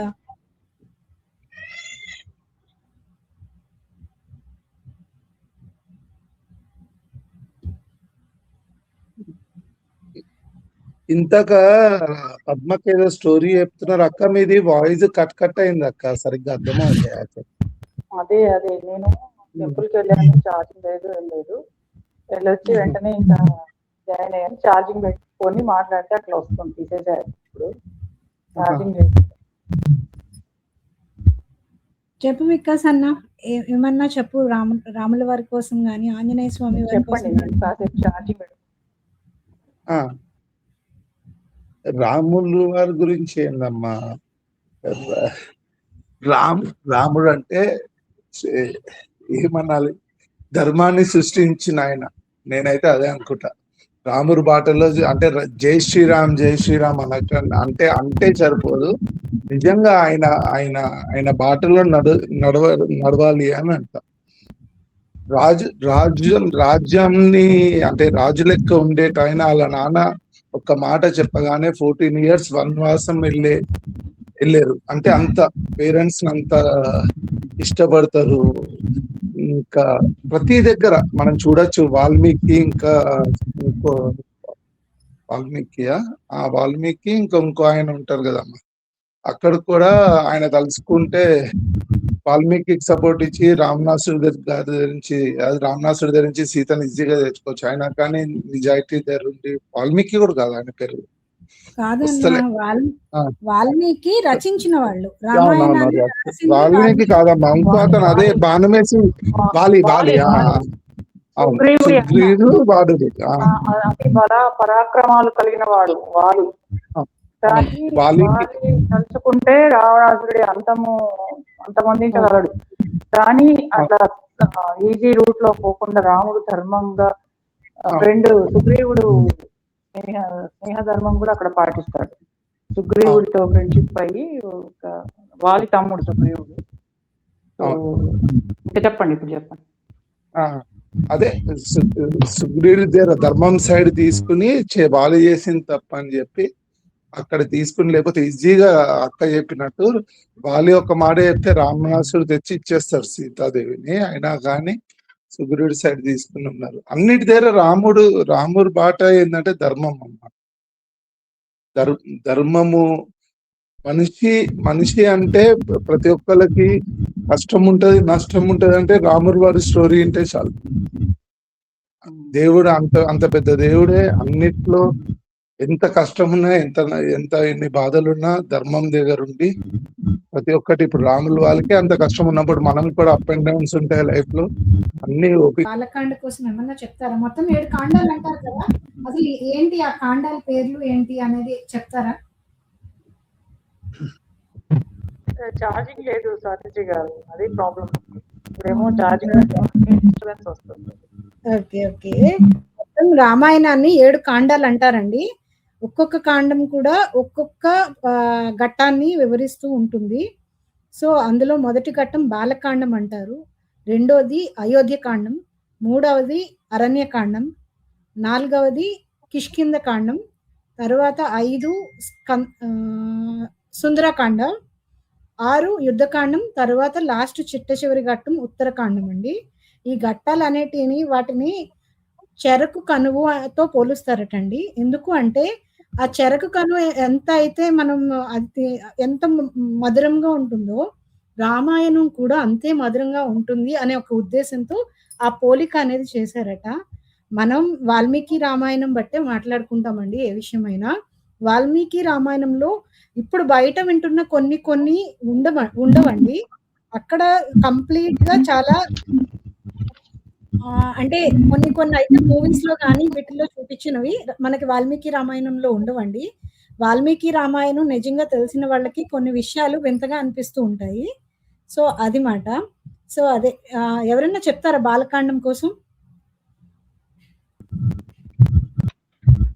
ఎవరన్నా కాదమ్మా చెప్తే, మీరన్నా దన్నా సిస్టర్ అన్నా లేకపోతే దన్నా గారు వెళ్ళిపోయారు.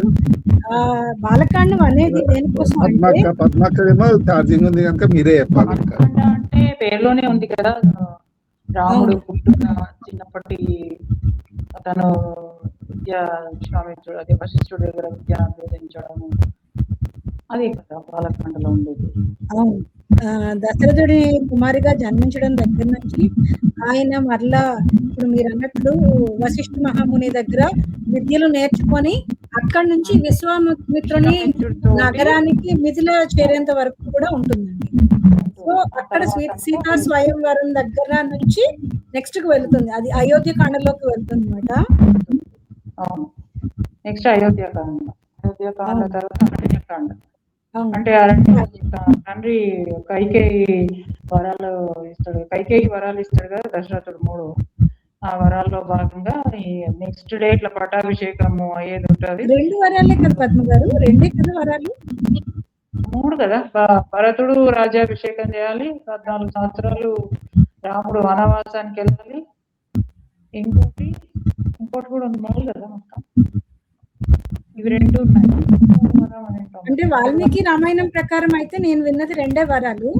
ఒకటి మొదటగా రాముడు ఉంటే అడ్డమని చెప్పి 14 ఏళ్ళు అరణ్యవాసానికి పంపాలి అని అంటారు. రెండోది భరతుడిని పట్టాభిషిక్తుని చేయాలి అంటారు. నాకు తెలిసినవైతే ఈ 2. ఓకే, మొత్తానికి వరం ఇస్తాడు కాబట్టి ఇంకా తను అరణ్యాలకు వెళ్ళిపోతాడు. నెక్స్ట్ డే పట్టాభిషేకం అయ్యేటప్పటికి ఇంకా ఈ వరాలు పెడుతుంది అని అరణ్యాలకి వెళ్ళిపోతాడు. ఆ తర్వాత అరణ్యకాండలో ఇంకా జరిగినవన్నీ తర్వాత కిష్కింధాకాండ. నెక్స్ట్ సుగ్రీవుడు పరిచయం అయ్యి వృక్షముఖ పర్వతం మీద సుగ్రీవుడు పరిచయం అయ్యి అక్కడి నుంచి ఇంకా సీతారాజుకి తెలుసుకోవడం కోసము ఆంజనేయుడు ముందుకు వచ్చి వెళ్తానని చెప్పడం, అది కిష్కింధాకాండ. సుందరకాండ. నెక్స్ట్ సుందరకాండ ఏంటంటే ఆంజనేయ స్వామి లంకకి వెళ్ళి సీత ఆజుకి తెలుసుకోవడము, తెలుసుకొని లంకని తన తోక నిప్పు పెట్టినప్పుడు లంకను ధ్వంసం చేసేసి సీత జాడ కనుక్కొని వచ్చి రాముడికి చెప్పడం అది సుందరకాండ. లాస్ట్ యుద్ధకాండ అదొకటి అంతే. అవును, ఉత్తరాఖండ్ అంటే ఇంకా సమాప్తం అయిపోయినట్టండి. రాముని పట్టాభిషేకం, సీతాదేవి వనవాసం, లౌకిక జననం అనేది అక్కడి నుంచి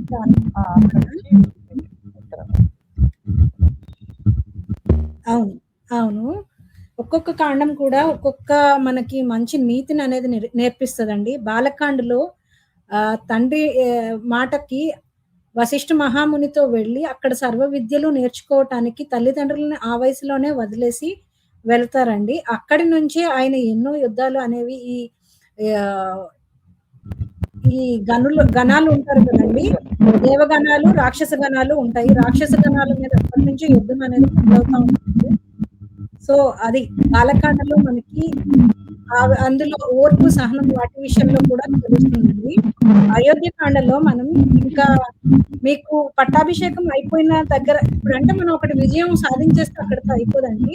మన జీవితంలో కూడా ఇంకొక డౌన్ ఫాల్ అనేది స్టార్ట్ అవుతుంది అంటారు కదా, అలానే రాముల వారి జీవితంలో కూడా అరణ్యవాసం అనేది అయోధ్యకాండలోనే అక్కడికి అయోధ్యకి చేరుకున్నాకే మొదలవుతుంది. సో అదేనండి, ఒక విజయాన్ని చూసి ఎప్పుడు పొంగిపోవద్దు, అపజయాన్ని చూసి కృంగిపోవద్దు అని అందుకే పెద్దలు అంటారు. హాయ్ ఎస్ఎస్ఎంబి గారు, స్మాల్ మీరు ఈజీగా క్యాచ్ చేస్తారు ఆడియన్స్. థ్యాంక్ యూ ఎస్ఎస్ఎంబి గారు. అయ్యో వికాస్ అన్న రేపటి నుంచి ఐపీఎల్ స్టార్ట్ చేస్తారు కనుక ఈవినింగ్ లైవ్స్ నేను అనుకుంటున్నాను. కొంచెం నాకు కూడా కిడ్స్ తో ఇబ్బంది అవుతుంది. కన్ఫర్మ్ ఖచ్చితంగా ఈవినింగ్ లైవ్స్ పెడతాను. థ్యాంక్ యూ అండి. అండ్ మీకు, మీ కుటుంబ సభ్యులకు శ్రీరామనవమి శుభాకాంక్షలు. అరణ్యవాసంలో కూడా ఏ లోటు రాకుండా అక్కడ సీతాదేవిని చూసుకుంటారు. అలా అక్కడ తనకి ఉన్న ఆ ప్రేమను అనేది చాలా బాగా చూపిస్తారు సీతాదేవి మీద. అలానే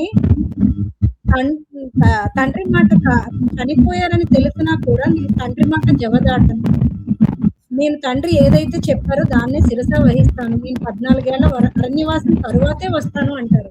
చాలా వరకు మనం ఏం చేస్తామో అంటే జీవితంలో రండి, ఎందుకు కంపేర్ చేస్తున్నాను అంటే రాముడి జీవితం, మానవావతారం అనేది మనకి ఎన్నో బుద్ధులు నేర్పించడానికి, అందుకనే నేను కంపారిజన్ అనేది చేస్తున్నాను. దేవుళ్ళతో పోల్చుకునే వాళ్ళం అంతటి వాళ్ళం కాదండి. నా ఉద్దేశం ఏమంటే ఒకరి జీవితం నుంచి మనం ఏం నేర్చుకోవాలి, ఒక మంచిని, ఒక రాముడి నుంచి మనం ఏవి నేర్చుకొని ముందుకు వెళ్ళాలి అని చెప్పి నేను దానికోసం మీకు కంపేర్ చేస్తున్నాను. థ్యాంక్ యూ ఎస్ఎస్ఎంబి గారు. రాముడు ఎలా బ్రతకాలో చెప్పాలని భూలోకంలో కృష్ణమూర్తి. పద్మ గారు మీ వాయిస్ చాలా లో వస్తుంది.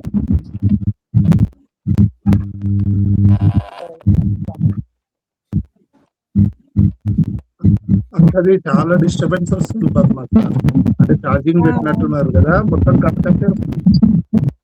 ధనా సిస్టర్ సారీ ఇంతగా ఆపితే, మీరేమన్నా వేరే చెప్పండి. అట్లా నాకు తెలియదు కదా.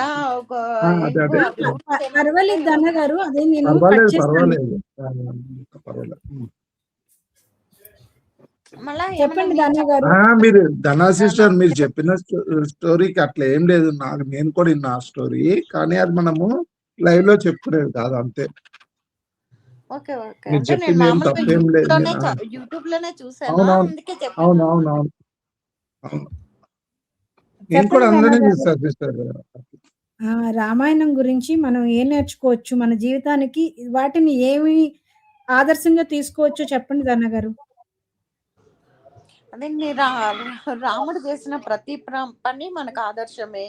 ఏకపత్ని వ్రతుడుగా ఆయన ఒకే భార్య, ఒకే బాణము, ఆడిన మాట తప్పకపోవడము, తనను నమ్మిన, తనకు సేవ చేసిన ఆంజనేయ స్వామిని ఒక వరం కూడా ఇచ్చినట్టే కదా ఆయన. కృష్ణుని జన్మలో ఇచ్చినా గానీ, కృష్ణావతారంలో ఇచ్చినా గానీ ఆయన ఇచ్చినట్టే. నెక్స్ట్ భవిష్యత్ బ్రహ్మ, నువ్వు నాకు నా భక్తుడిగా నువ్వు ఎంతో అంటే ఏమంటారు, మనసా వాచా కర్మన నువ్వు అంత నాకు సేవ చేసినావు కాబట్టి భవిష్యత్తులో బ్రహ్మవయ్యి నువ్వు మా పక్కన నిలుస్తావని వరం ఇచ్చినాడు. అంత గొప్ప మనసు ఎవరికి ఉంటది? మనకు సేవ చేసినారు, మనకు ఇది చేసినారని మనంతటి వ్యక్తిని చేయాలనే గొప్ప మనసు రాముడికి ఉండడం, అంత గొప్ప మనసు, అది కూడా ఒక ఆదర్శమే కదా. ఆంజనేయ స్వామి కూడా తనకన్నా ఎక్కువ తన ప్రభువునే సేవ చేసినాడు. ఆయన గొప్ప వ్యక్తే. అంతటి భక్తునికి తన పక్కన అంత దేవుడిగా విలువ ఇవ్వడం కూడా రాముల వారి గొప్పతనము. తర్వాత తండ్రి మాట జవదాటని వాడు, తండ్రి కోరినాడని చెప్పి ఆయన 14 ఏళ్ళు వనవాసానికి కూడా వెళ్ళాడు కదా.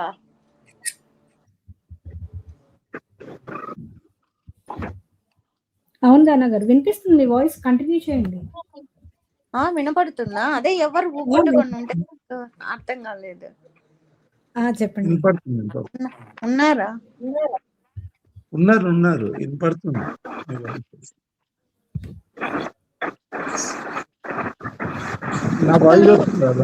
ఒక భర్త భార్యని ఎలా చూసుకోవాలనే దానికి కూడా ఒక ఉదాహరణ చెప్తారు. సీతాదేవి పడవ దిగి వచ్చేటప్పుడు రాముల వారి చెయ్యి అందిస్తారంట. అంటే ఒక భర్త భార్యకు ఎప్పుడు ఎటువంటి ఇంపార్టెన్స్ ఇవ్వాలి అనేది కూడా ఆయన నావ దిగి ఆమె చెయ్యి పట్టుకొని మళ్ళా నావ దింపినాడు అనేది కూడా ఒక గొప్ప విషయంగా చెప్తారు. అంటే భర్త భార్యను ఎలా చూసుకోవాలా అని కూడా అని చెప్తారు. నేను చదివాను అన్నమాట. ఎక్కడో డిస్టర్బెన్స్ వస్తుంది మరి ఛానల్. నాకే వినపడుతుందా అందరికీనా?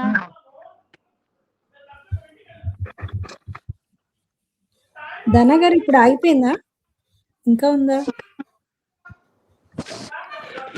ఇప్పుడు ఆగింది ప్రస్తుతానికి, కానీ బ్యాక్ సైడ్ లో కూడా ఏవో పిల్లలవి వినపడుతున్నాయి. మరేమో నాకేనా మిగతా వాళ్ళు ఉన్నారు కదా ఛానల్లో? లేదు, పద్మగద్ది మ్యూట్ లో ఉంది, తరుణిది మ్యూట్ లో ఉంది, వికాసన్న మ్యూట్ లో, నేను మీరే ఉన్నారు. మీరు మాట్లాడండి, నేను మ్యూట్ లో ఉంటాను. అంటే తెలుస్తుందా డిస్టర్బెన్స్ అని? ఓకే. ఇప్పుడు వినపడుతుందా? మీరు చెప్పండి. డిస్టర్బెన్స్ ఏం రాలేదు కదా? లేదు, అందుకే నేను మ్యూట్ లో పెడుతున్నా. అందరూ మ్యూట్ లో ఉన్నాం, మీరు మాట్లాడండి.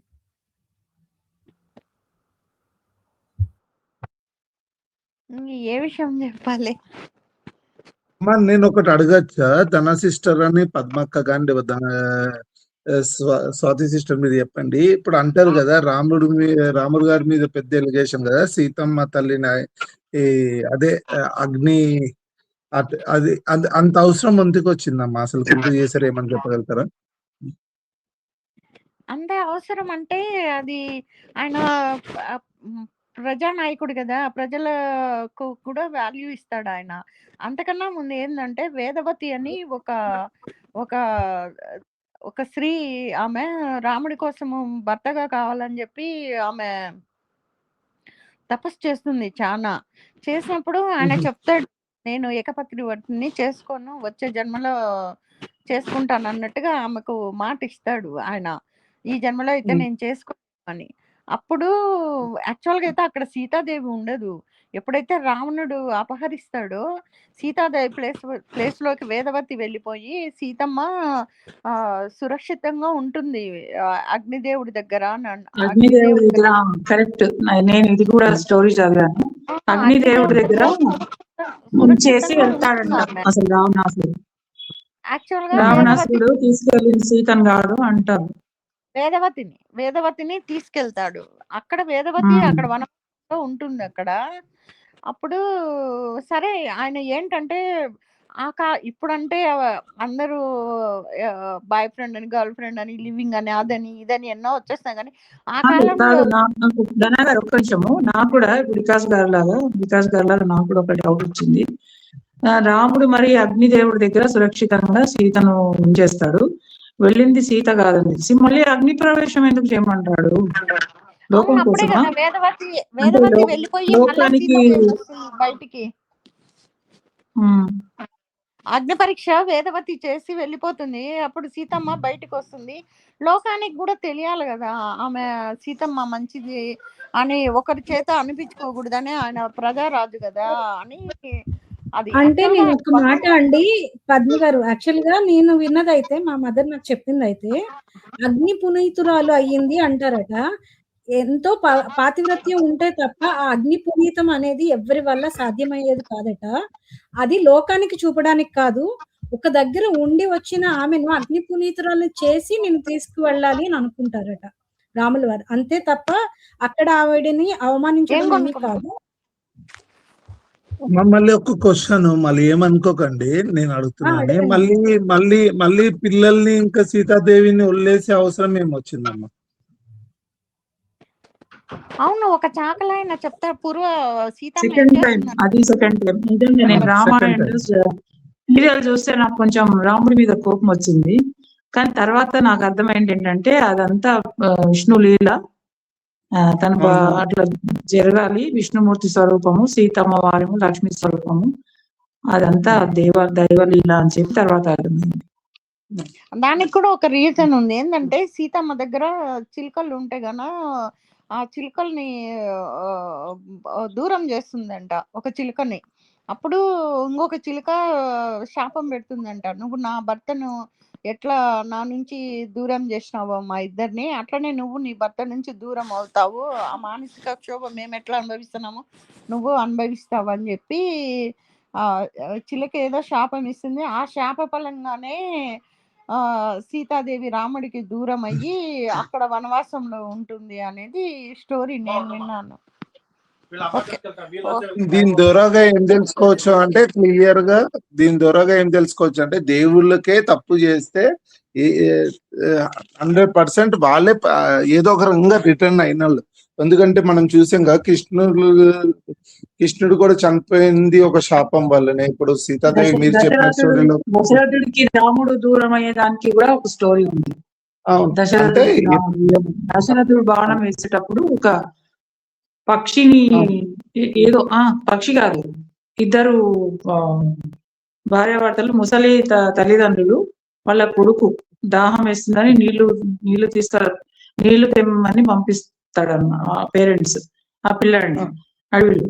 ఆ పిల్లాడు నీళ్లు తేవడానికి అని వెళ్తే దశరథుడి బాణం వల్ల చనిపోతాడు ఆ పిల్లోడు. అయితే ఆ పేరెంట్స్ శాపం ఇస్తారు, నువ్వు నీ కొడుకు కూడా నువ్వు దూరం అవుతావు అనేసి శాపం పెడతారు అనమాట.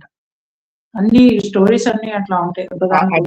అదే తెలుసుకోవాలి కదా. మనం ఏంటంటే ఇప్పుడు దేవుళ్ళకే తప్పలేదు, మనం కూడా తప్పు చేసే ముందు 100% ప్రతి ఒక్కళ్ళు ఆలోచించాలి. దాని రిటర్న్స్ అనేవి కంపల్సరీ ఉంటాయి. కర్మ రిటర్న్స్ అంటారు కదా. ఎంత మనము దేవుళ్ళకి మొక్కినా కర్మ రిటర్న్స్, కర్మ సిద్ధాంతం అనేది మనకు ఉంది కాబట్టి కర్మ అనేది ఎవరిని వదిలిపెట్టదు అంటారు. మనం ఏది చేస్తే మనకు అదే వస్తుంది అని చెప్పి మన హిందూ ధర్మంలో ఉంది, అది మాత్రం ఉంది కర్మ సిద్ధాంతం. స్వాతి సిస్టర్ మీరు ఏమని చెప్తారా దీని మీద? ఓకే అన్న, చూస్తున్న వాళ్ళందరూ లైక్ చేయండి ఫస్ట్, అప్పుడే సజెషన్స్ లోకి వెళ్తుంది. ఇప్పుడు వికాస్ అన్న అడిగిన క్వశ్చన్స్ తెలియక కాదండి, జనాలలో ఎవరికో ఒక్కరికన్నా ఇలాంటి చిన్న చిన్న అనుమానాలు, సందేహాలు ఎక్కడో మన ఇతిహాసాల పట్ల ఉండిపోయి ఉంటాయి. వాటిని మనం క్లియర్ చేసుకోకపోతే వేరొకరు వచ్చి అడిగినప్పుడు మన దగ్గర సమాధానాలు ఉండవండి. మన దగ్గర ఉన్న ప్రతి దానికి కూడా వెనక ఒక స్టోరీ ఉంది. అవి తెలుసుకోవడం వలన మన జీవితానికి ఉపయోగపడుతుంది అండ్ మనకు క్లారిటీ ఉంటుంది. ఏది చేసినా దాంట్లో ఒక అంతరార్థం అనేది గోచరిస్తుంది. ప్రతి దాంట్లో ఒక అంతరార్థం అనేది ఉంటది. అది మొత్తం చదివిన వాళ్ళకి తెలుస్తుంది. నేను అడిగిన ప్యూర్ క్వశ్చన్స్ ఏంటంటే బయట మతాలు అంటే చాలా మందికి క్వశ్చన్స్ ఉంటాయి, నేను ఉద్దేశించి అంటున్నాను. అక్క అంటే నేను ఏమంటున్నా అంటే రాముడి స్టోరీలో బయట మతాల్లో ఫస్ట్ క్వశ్చన్ అడిగేది ఇదే చెప్తారు. నాకు కూడా 2-3 క్వశ్చన్లు ఎదురైనాయి. సో నేను దాని వల్ల నేను ఇంకా మళ్ళీ అది ఫాలో అవ్వడము, చదవడము, సీరియల్స్ ఏదైనా రాముడి గురించి వస్తే చూడటం, అదంతా చూసిన తర్వాత నాకు అర్థమైంది అన్నమాట దానిలో అంతరార్థం అనేది. అవును పద్మ గారు, మానవ అవతారం ఎప్పుడైతే నార్మల్ మానవ అవతారంలో వచ్చారో, అప్పుడు వాళ్ళ అన్నీ కూడా మనం ఏవైతే ఈరోజు ఫేస్ చేస్తున్నాం అటువంటి కష్టాలనేవి వాళ్ళ జీవితంలో అక్కడ ప్రతిబింబించాయి. వాళ్ళక్కడ దేవగణాలు కాదు. వాళ్ళ అక్కడ ఏమేం మంత్రాలు ఇవి యూజ్ చేయటానికి. వాళ్ళు మానవ జన్మ. మానవ జన్మలో ఉన్నప్పుడు వాళ్ళకు కలిగిన దోషాలు ఇప్పుడు మనకి ఉంటాయి కదండీ! నాగదోషం అంటారు, ఆ దోషం అంటారు. ఇలాంటి దోషాలు మనం అన్నీ ఎలాగైతే ఫేస్ ఉంటాయి. చేస్తున్నామో మనుషులకు ఏవేవి కలుగుతాయో భావోద్వేగాలు, రాగద్వేషాలు అన్నీ ఒక సగటు మనిషికి ఏ విధంగా ఉంటాయో రాముడికి కూడా అన్ని పెయిన్ అంతా అనుభవించాడు కదా మానవుడిగా వచ్చి భూమి మీదకి.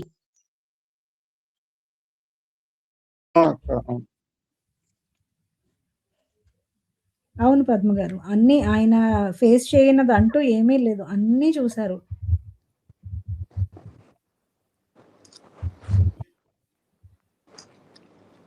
అందుకే అంటారండి రాముడి జీవితం ఆదర్శవంతమైన జీవితం అని అంటారు. ఆయన ప్రతి అడుగు అణువు కూడా ఆఖరికి ఏకపత్ని వ్రతుడు అనే దానికి కూడా ఆ కథలోనే అర్థం ఉందండి. అహల్య శాప విమోచనం అనేది కూడా రాముడి పాదం సోకి కాదండి, పాదధూళి సోకి అంటారు. కనీసం ఆయన నీడ కూడా ఒక స్త్రీ మీద పడనంత ఏకపత్ని వ్రతుడండి ఆయన. అలాంటివి సద్గుణాలు అనేవి ప్రతి భార్య తన భర్తలో ఉండాలి అనుకుంటుంది. ప్రతి అమ్మాయి తనకు కాబోయే వరుడిలో ఉండాలని కోరుకుంటుంది. రాముడు ఆయన అణువు కూడా మనం ఆదర్శవంతంగా తీసుకునే జీవితం అండి. కష్టాన్ని చూసి ఏ రోజు కృంగిపోలేదు, ఆగిపోలేదు. సీతాదేవిని ఎత్తుకెళ్ళిన ఆ టైంలో కూడా ఆయన అధర్మం వైపు అడుగులు వేయలేదండి. ధర్మంగానే వెళ్లారు. ధర్మంగానే ఆయన ఆమె వద్దకు చేరారు. ఏదైతే 100 యోజనాల దూరంలో ఉన్నప్పుడు కూడా అక్కడ ఇప్పుడు నేను ఇప్పుడు మన వల్ల అవుతుందా అండి? మన వల్ల ఇప్పుడు 7 సముద్రాల అవతల ఉన్న అమెరికాకి వెళ్ళాలి అంటే ఈదుకుంటూ వెళ్ళిపోలేము కదా! లేదంటే వారధి కట్టలేము కదా! ఆ సమయంలో కూడా ఆయన ఏవో విలువిద్యలు ఇవేమీ వాడలేదండి. వానర సైన్యం అనేది వాళ్ళకి సాయం చేయటం వల్లే జరిగింది. ఎక్కడా కూడా దైవత్వం అనేది ఆయన మొహంలో ఉండొచ్చు గానీ, ఆయన చేసిన ఎక్కడా కూడా పనుల్లో దేవుడి సహకారం ఏమీ ఉండవండి. ఆయన అలా ముందుకు వెళ్ళడంలో ప్రతీదీ కూడా మానవ జన్మ మనం ఎలా అయితే ముందుకు వెళ్తున్నామో అలానే ఉంటుంది. అందుకనే రాముడు ఖచ్చితంగా ఆదర్శవంతుడండి. ఆయన ప్రతి ఒక్క క్వాలిటీ కూడా ఖచ్చితంగా ప్రతి ఒక్కరు కూడా మనలో ఈ సద్గుణాలు ఉండాలి అని కోరుకోవాలండి. చెప్పండి ధన గారు, వికాస్ అన్న, పద్మ గారు ఏమన్నా చెప్తారేమో చెప్పండి. గైస్ చూస్తున్న వాళ్ళు మటుకు ఫస్ట్ లైక్ చేయండి. ఇలాంటి ఇన్ఫర్మేషన్ ప్రతి ఒక్కరికి తెలియాలండి. ఏ చిన్న క్వెషన్స్ రామాయణం తరపున ఉన్నా మీరు ఇక్కడ కిందన పైకి వచ్చి అడిగినా లేదంటే కిందన కామెంట్ బాక్స్‌లో కామెంట్ చేసినా కూడా మాకు తెలిసినంతలో మేము కూడా సమాధానం చెప్తామండి. అండ్ ఎవరికి కూడా చిన్న విషయాల్లో కూడా అనుమానాలు పెట్టుకోవద్దండి. అన్నీ మనకు తెలియాలి, తెలుసుకోవాలి. తెలుసుకుంటేనే మనం మన పిల్లలకి చెప్పగలుగుతాం. వాళ్ళకి ఈరోజు రాముడు అనే కథ గాని, ఇలా ప్రతి ఒక్కటి వాళ్ళకి తెలియాలండి. ఎందుకంటే ఈరోజు మనం ఉన్నాం. రేపు వాళ్ళకి తెలియనప్పుడు ఎవరు చెప్తారు? అందుకని ఇప్పటి నుంచే వాళ్ళకి చిన్న కథలుగా నెమ్మదిగా చెప్పండి. వాళ్ళ జీవితం కూడా నిజంగా రాముడంతటి గొప్పవాడి మనిషితో పోల్చలేము గానీ, ఆయన భగవత్ స్వరూపుడు కనుక. కానీ ఆ సద్గుణాలనేవి మన పిల్లల్లో కూడా కొంచెం అన్నా మనం అలవాటు చేయాలనేది నా ఉద్దేశం అండి. రాముడు స్టోరీలో ఇది కూడా తెలుసుకోవచ్చు అమ్మా. అన్న తమ్ముళ్ళ రిలేషన్, లక్ష్మణుడు ఏదైతే రాముడి గురించి స్టాండ్ తీసుకున్నా, లేకపోతే భరతుడు ముఖ్యంగా రాజ్యం వచ్చినా ఆ చైర్లో రాముడు వారి చెప్పులు పెట్టి పక్కన కూర్చునే రాజ్యం చేశాడు తప్ప రాముడు వాళ్ళకి ఈక్వల్ గా ఎప్పుడు ఆయన కూడా ట్రై చేయలేదు. ఆ రిలేషన్స్ కూడా చాలా గొప్పగా ఉన్నాయి. లక్ష్మణుడు కూడా రాముడితో పాటు అడవికి వెళ్ళాడు కదా, రాజ్యాన్ని వదిలేసి, భార్యను వదిలేసి, అన్న సేవే నాకు ముఖ్యం అనుకొని రాముడితో పాటు వనవాసం చేశారు లక్ష్మణ స్వామి కూడా. ఆయన కూడా గొప్ప వ్యక్తి. అసలు యాక్చువల్ గా అయితే వనవాసం అడిగింది రాముడిని ఒక్కడనే. కానీ సీతమ్మ నా భర్తను వదిలి నేను ఉండను, నా భర్త ఎక్కడ ఉంటే అక్కడే నాకు నా నా నాకు కావాల్సిన నా భర్త దగ్గర ఉండడమే అని చెప్పి ఆమె రాజ్యభోగాలన్నీ వదిలేసి భర్తతో పాటు నార చీరలు కట్టుకొని భర్తతో బయలుదేరుతుంది. లక్ష్మణ స్వామి కూడా నా అన్న ఎక్కడ లక్ష్మణ ఉంటాడో, నా స్వామి అన్న తర్వాతే అని ఆయనే ధనగారు వెళ్తారు. లక్ష్మణ స్వామి ఆదిశేషువు కదా. అవును అవును, ఆదిశేషువే. ఆదిశేషువు. లక్ష్మణ స్వామి ఆదిశేషువు, భర్త శత్రుఘ్నులు వచ్చి శంఖ చక్రాలు. అవి రావణుని చంపాలంటే ఆయన అడుగుతాడు కదా,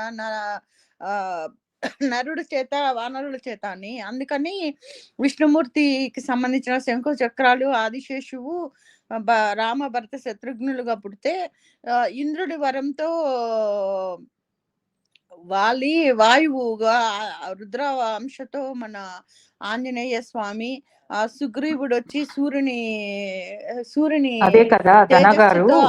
అదేంటి దీని స్టార్టింగ్ ఎక్కడ పడిందంటే దశరథుడికి సంతానం లేకపోతే పుత్రకామేష్టి యాగం చేస్తాడు కదా. పుత్రకామేష్టి యాగం చేసినప్పుడు అందులోంచి పాయసము ఏదో వస్తే వీళ్ళకి సమానంగా కౌశల్యకి, కైకేయికి, సుమిత్రకి పంచమంటే ఇంకా ఆ ప్రకారంగా ఒక వంతు కౌశల్యకి రాముడి తల్లికి, ఇంకో వంతు సుమిత్ర, ఇంకా 2 వంతులు సుమిత్రకి, లాస్ట్ కి కైకేయికి అట్లా ఇస్తే వాళ్ళందరూ ఆ అంశాలతోని జన్మించిన వాళ్ళు అనమాట.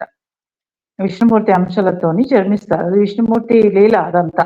యజ్ఞం చేయడము, కళలో వచ్చి ఇట్లా దశరథుడి మరి కౌశల్య గర్భంలో పుడతానని చెప్పి ఇదంతా విష్ణుమూర్తి లీలలు అనమాట. అది ఆల్రెడీ విష్ణుమూర్తి ఈ విధంగా చేయాలని చెప్పేసి అనుకుని రావణ సంహారం చేయాలి, ఈ విధంగా చేయాలని ఇదంతా జరుగుతుంది. అది నేను ఇచ్చే స్టోరీ, అదైతే విన్నాను. హాయ్ పూజిత గారు. హాయ్ అండి. మీకు మీ కుటుంబ సభ్యులందరికీ శ్రీరామనవమి శుభాకాంక్షలు అండి. అందరికీ శ్రీరామనవమి శుభాకాంక్షలు.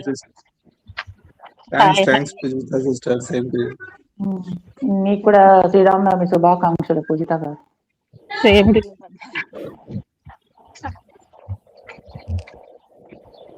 చెప్పండి పూజిత గారు, రామాయణం కోసం మీరేమన్నా, రాముడి కోసం రామాయణం కోసం మీరు చెప్పండి.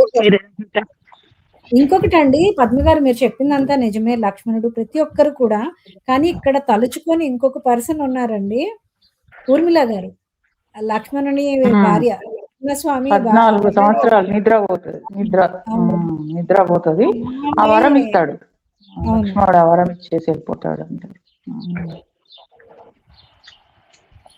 ఆమె అక్కడ అరణ్యంలోని అంటే అర్థం అవ్వలేదు. లక్ష్మణుడు ఎవరికి ఇస్తారు అక్క?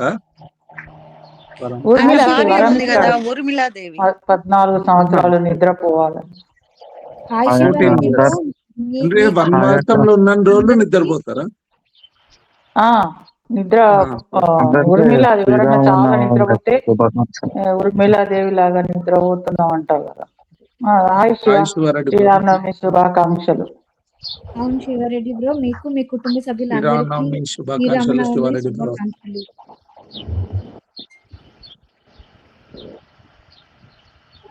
పద్మ గారు, యాక్చువల్ గా అక్కడ వరము ఊర్మిళాదేవి అడుగుతుంది అని నేను విన్నాను. నేను విన్న ప్రకారం అయితే ఊర్మిళాదేవి, మీరు అరణ్యానికి వెళ్తున్నారు, అక్కడ ఏ ఆపద ఎటు నుంచి వస్తుందో, మీరు అక్కడ మీ అన్నగారికి తోడుగా ఆయన కాపలాగా మీరు వెళ్తున్నారు కదా, అక్కడ మీ నిద్రని కూడా నాకే ప్రసాదంగా ఇవ్వండి అని అడుగుతారు అని నేను విన్నాను. అది నిజమంటారా? అదే ఏమో, అంటే అది ఎంత క్లియర్ గా అయిండొచ్చు. మొత్తానికి వరం అయితే ఇస్తారు. ఆమె 14 సంవత్సరాలు నిద్రలోనే ఉంటారని స్టోరీలో ఉంటది. అంటే రాత్రి పడుకుంటాం కదా, తన భర్త రాత్రి నిద్రని తన పగలపూట పూర్తి చేస్తుంది. ఇద్దరు నిద్రలు కలిపి ఒక డే నిద్ర, ఇద్దరు నిద్రలు కలిపి ఒక డే కదా, ఒక డే ప్రతి డేని కూడా తను అలా ఫుల్ఫిల్ చేసి 14 సంవత్సరాలు కూడా తన నిద్రావస్థలోనే ఉంది అని అంటారు. అయిండొచ్చు అంతే. తన త్యాగం మటుకు అది నిజంగా చాలా గ్రేట్ అండి. అక్కడ ప్రతి వారు ఒక్కరి కోసం గుర్తించారు. మనం చెప్పుకుంటాం. కానీ ఊర్మిళాదేవి నిద్ర అనేది మన పుస్తకాల్లో చెప్పుకోము. మాత్రమే అయిపోయింది. కానీ అవును. చాలా అవును. వరకు చెప్పుకోరు ఊర్మిళ గొప్పతనం అనేది. ఈ సందర్భంగా హ్మ్. నేను చెప్తున్నానండి. ఆమె త్యాగం అనేది మనం మరువకూడదు. తన భర్త అడుగుజాడల్లో తను నడవాలనుకుంది. తన భర్తకి ఆటంకం కలిగియలేదు. నా భర్త ఎవరికో మాట ఇవ్వడం ఏంటి, తన అన్న కోసం వెళ్ళిపోతున్నాడు. అంటే ఈ రోజుల్లో నేను మళ్ళీ పోలుస్తున్నా అండి, ఏమనుకోవద్దు. ఈ రోజుల్లో మన భర్త మన మాట వినకపోతేనే ఒప్పుకోం గదా! కనీసం అసలు ఇంకా అది ఒక పెద్ద గొడవ అనుకుంటాము. కానీ ఆ రోజుల్లో ఓర్పు అనేది, సహనం అనేది వాళ్ళు అలా చూపించేవాళ్ళు. అందుకు నిజంగా ఊర్మిళాదేవి గారి కోసం ఈరోజు మనం తలుచుకోవాలి ఖచ్చితంగా. అజయ్ కృష్ణ గారు హాయ్ అండి. మీకు, మీ కుటుంబ సభ్యులందరికీ కూడా శ్రీరామనవమి శుభాకాంక్షలండి. వీలుంటే ప్యానెల్‌కి జాయిన్ అయ్యి ఏమన్నా శ్రీరామనవమి కోసం చెప్పండి. చెప్పండి పద్మ గారు.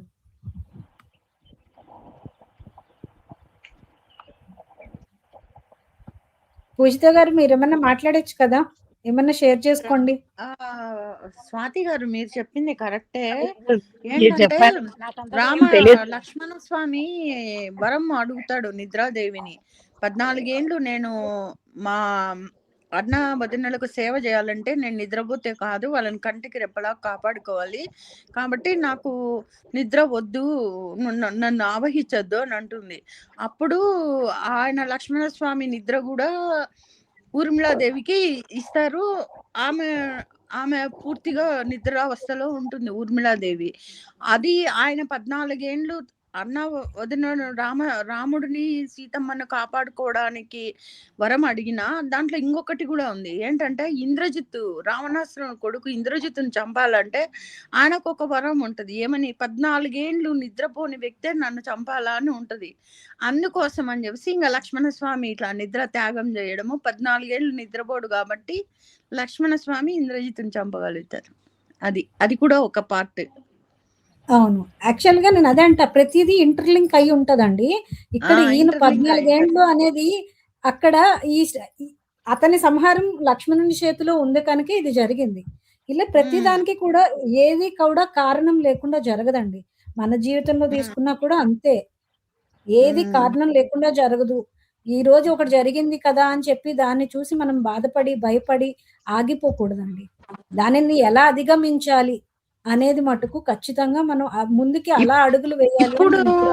ఇప్పుడు జనరేషన్ వాళ్ళకి అన్ని హ్యారీ పాటర్ అంట, అవ్వంట ఇవ్వంట ఏవో స్టోరీలు పెడతారు. కానీ నన్ను అడిగితే ఎవ్రీ క్లాస్ లో కూడా ఒక క్లాసు రామాయణ, మహాభారతము, వేమన శతకాలు, సుమతి శతకాలు, వాటితో పాటు యోగా, మెడిటేషన్ గురించి ఇట్లా ఒక క్లాస్ అనేది పెడితే ఈ మోరల్ స్టోరీస్ ఆ క్లాస్ లో కన్నా చెప్తా వెళ్తే విన్నా చాలండి. పిల్లలు మంచి అంత పూర్తిగా 100% లేకుండా అట్లీస్ట్ వాళ్ళ మైండ్ సెట్ ఒక 30 to 47% అన్నా మారి ఏంటి రిలేషన్స్ అంటే ఏంటి, ఎవరికి ఎట్లా రెస్పెక్ట్ ఇవ్వాలా, ఆ మోరల్ వాల్యూస్ ఏంటి అన్నది నేర్చుకుంటారని నా అభిప్రాయం. ఏమంటారు ఆ క్లాసు, ఈ క్లాసు, స్పోర్ట్స్ క్లాస్ అవి ఇవి అన్నీ పెడతారు. కానీ దాంతోపాటు అట్లీస్ట్ వీక్లీ వన్స్ అన్నా ఇటువంటి మన మహాభారతం, రామాయణం గురించి చెప్పే క్లాస్ ఒకటి ఉంటే బాగుంటదని నా ఒపీనియన్. అవును గారు, అవును. అండ్ అజయ్ కృష్ణ గారు మెసేజ్ చేశారండి. Today on the occasion of Sri Rama Navami, Kalyan Tanuja fans donated food to 600 disabled people. Huge applause everyone. అవునండి, నేను కూడా మనస్ఫూర్తిగా చెప్తున్నాను. ఎవరైతే ఈ కార్యానికి సిద్ధపడి ఇదంతా చేశారో వాళ్ళందరికీ కూడా నిజంగా చాలా గ్రేట్ అండి వాళ్ళు. అండ్ వాళ్ళ ఉద్దేశం కళ్యాణ్, తనుజ ఇద్దరికీ మంచి జరగాలని. ఖచ్చితంగా ఇంత మంచి పని చేసినప్పుడు ఖచ్చితంగా మంచి జరుగుతుందండి. ఇంత మంచి మైండ్ సెట్ ఉన్న అంటే టాక్సిక్ వాళ్ళని పక్కన పెట్టేద్దామండి. ఇంత మంచి థాట్ ఉన్న ఫ్యాన్స్ ఉన్నందుకు వాళ్ళిద్దరూ అదృష్టవంతులు. ఇలాంటి వాళ్ళ వల్ల వాళ్ళకి మంచి జరగాలండి. ఖచ్చితంగా వాళ్ళు ఏదైతే ఉద్దేశం చేశారో అది ఖచ్చితంగా వాళ్ళకి సక్సెస్ అనేది చూపిస్తుందండి వాళ్ళ జీవితంలో. గ్రేట్ అండి, అది మటుకు చాలా గ్రేట్. వీళ్ళు ఎవ్రీ ఫెస్టివల్ కు చేస్తున్నారండి అక్కడే మ్యూచువల్స్. ఎవ్రీ ఫెస్టివల్ కి, శ్రీరామకే కాదు ఉగాదికి, ప్రతి ఫెస్టివల్ కు చేశారు. తనుజ బర్త్డే కానీ ఎవ్రీ టైం. ఓన్లీ ఈ రోజే ఫస్ట్ నుంచి చేస్తున్నారు. ఇలాంటి మంచి కార్యం తలపెడితే ఖచ్చితంగా అందరూ అప్రిషియేట్ చేయాలండి. ఎందుకంటే అంత సులువు కాదండి. ₹1 మన పాకెట్‌లో నుంచి తీసి పక్కవాడికి పెట్టడం ఈ రోజుల్లో అంత సింపుల్ థింగ్ అయితే నేను అనుకోను. 600 మంది డిజేబుల్డ్ పీపుల్ అంటే ఎవరి కడుపు నిండినా అది మంచిదేనండి. గ్రేట్ అండి అజయ్ గారు. నాకు తెలుసు, నేను యాక్చువల్‌గా ఇది నాకు ఫ్రెండ్ ఒకరు షేర్ చేశారు. మీరు గుర్తు చేశారు. చాలా థాంక్స్ అండి అజయ్ గారు. కానీ ఒక్కరోజు చేయడం కంటే ఇన్ని సార్లు చేయడం కూడా గ్రేటే కదా స్వాతి. అవును. ఒకసారి అవును. చేస్తే ఒకటేసారి చేసి అదే పెడతా ఉంటారు ఇన్ని సార్లు, కానీ ఎవ్రీ టైం చేస్తున్నారు సేమ్. అదే కాదు పూజిత, చేస్తామని డబ్బులు తీసుకొని చీట్ చేసిన వాళ్ళు కూడా ఉన్నారు. అటువంటిది పాపం వాళ్ళు ఎవరో వాళ్ళ సొంత డబ్బులు పెట్టుకొని చేయడం అనేది చాలా గొప్ప విషయము. అవి రియల్ థ్యాంక్స్ అంటే. అవును. ప్రతి ఈవెంట్‌కి చేస్తున్నాను. నేను ఇది వరకు ఒక టైం విన్నాను. ఇది సెకండ్ టైం విన్నా. ఉగాదికి అయితే నాకు తెలీదు యాక్చువల్‌గా, మీరు చెప్పారు పూజిత గారు. ఇది నాకు తెలిసి థర్డ్ టైం అనుకుంటున్నా. అదే నాకు తనుజ బర్త్డే రోజు చేశారు, చాలు 3 టైమ్స్. ఓకే. గ్రేట్ అజయ్ గారు. చాలా మంచి విషయం అండి. అది ఎవరు చేసినా సరే దాన్ని ఖచ్చితంగా మనం పొగడాల్సిన విషయమే. అంత సంకల్పం వాళ్ళకి దేవుడు నిజంగా పక్కన అనుగ్రహిస్తున్నారండి. వాళ్ళెప్పుడూ కూడా బావుండాలి. వాళ్ళు కూడా చేసేవాళ్ళు కూడా బావుండాలి ఖచ్చితంగా. ఈ అకేషన్ రోజున వాళ్ళకి దేవుడు ఆశీస్సులు ఎప్పుడు గ్రేట్ ఉండాలి. ఫస్ట్. ఎన్నిసార్లు కూడా ప్రతిసారి ఎంతమందికి చేయడం కూడా great.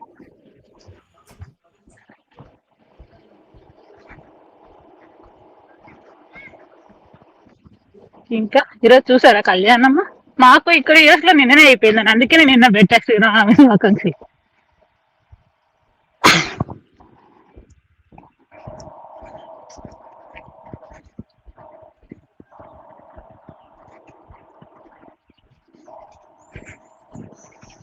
హలో, పూజిత గారు మాట వినిపిస్తుంది, చెప్పండి. అదే ఆ కళ్యాణం అంతా మంచిగా జరిగాయి అంటున్నా ఇండియాలో. ఇండియాలో ఉన్న వాళ్ళే చెప్పాలండి. మాకైతే అదే ఈసారి వర్షాలు మొత్తం మాకు disappoint చేసింది. నిన్ననే అయిపోయింది స్వాతి గారు. శ్రీరామ యూఎస్ లో నిన్ననే, అందుకే నేను నిన్న శ్రీరామనవమి శుభాకాంక్షలు అని అందరికి పెట్టేది. అదేంటి వీకెండ్స్ లో సెలబ్రేట్ చేస్తారు కదా జనరల్ గా అటు సైడ్? లేదు లేదు, టెంపుల్స్ లో కళ్యాణం ఆ రోజే చేస్తారు. కాదు స్వాతి సిస్టర్, పూజితలకు ఒక బెనిఫిట్ ఏంటంటే వాళ్ళకి ఎర్లీ మార్నింగ్ అవర్స్ కదా, అది టైమింగ్ వచ్చింది. అది చాలా బెనిఫిట్. అందుకనే నిన్ననే యాక్చువల్ గా ఈ రోజు మార్నింగ్ 10 o'clock తో క్లోజ్ అన్నారు, కానీ అంటే 1:50 వరకు కూడా ఉందంట టైము. నేను 10 అనుకున్నా, అందుకనే అర్లీగా చేశాను. కాదు, అది ఎలా ఉందంటే 2 ముహూర్తాలు ఉన్నాయమ్మా. ఒకటి కళ్యాణం ముహూర్తం ఏమో మీరు చెప్పింది, మళ్ళీ రాముల వారి బర్త్డే కూడా ఈ రోజే అనుకుంటా కదా. అవును అవును. అది ఏమో 1:15 వరకు ఉంది ముహూర్తం. అలా ఇప్పుడు మనం అయోధ్యలో దగ్గర అదే టైంకి అయింది, 1:15, అదే 12:30 ఆ టైం. నేను అయితే 10కి అయిపోతుందని చెప్పి చాలా మార్నింగే లేచాను ఈరోజు, మొత్తం అంతా చేసుకొని. ఇంకొకటండి, పానకం అనేది ఈరోజు రాముల వారి ప్రసాదంగా తీసుకుంటాము. సలివిడి చేస్తారు మరి, అంటే మేమైతే చేస్తామండి. సలివిడి ఎందుకో కూడా చెప్తా అండి. సలివిడి అనేది ఇప్పుడు సీతమ్మ వారి కళ్యాణం కూడా ఈరోజే చేస్తారు కదా. మనకి పెళ్లి అయినప్పుడు కూడా సారెలో సలివిడి పెడతారు. ఎందుకు అంటే చలిమిడి అంటారు కదా, చలిమిడి పెడతారు. ఎందుకు అంటే ఆడపిల్లకి చల్లదనం అంటారు. అత్తింటికి పంపించేటప్పుడు చలిమిడి పెట్టి పంపిస్తారు. అలానే ఈరోజు సీతమ్మ వారి కళ్యాణం కనుక చలిమిడి పెడతామన్నమాట. మేమైతే ఖచ్చితంగా పెడతామండి. వడపప్పు, బెల్లం, పానకం, అలానే చలిమిడి, ఈ 3 ప్రసాదంగా నేను చేసి పెడతాను. ఎవ్రీ ఇయర్ ఇదే ఫాలో అవుతా అండి. అంటే ఎవరికన్నా తెలియకపోతే నెక్స్ట్ టైం ఫాలో అవుతారని చెప్పాను. అన్ని నాకు తెలుసని కాదండి. శివారెడ్డి బ్రో, ఏంటి సైలెన్స్ అయిపోయావు? ఏమని చెప్పొచ్చు కదా. ఎట్లా ఉన్నాడు అమ్మా,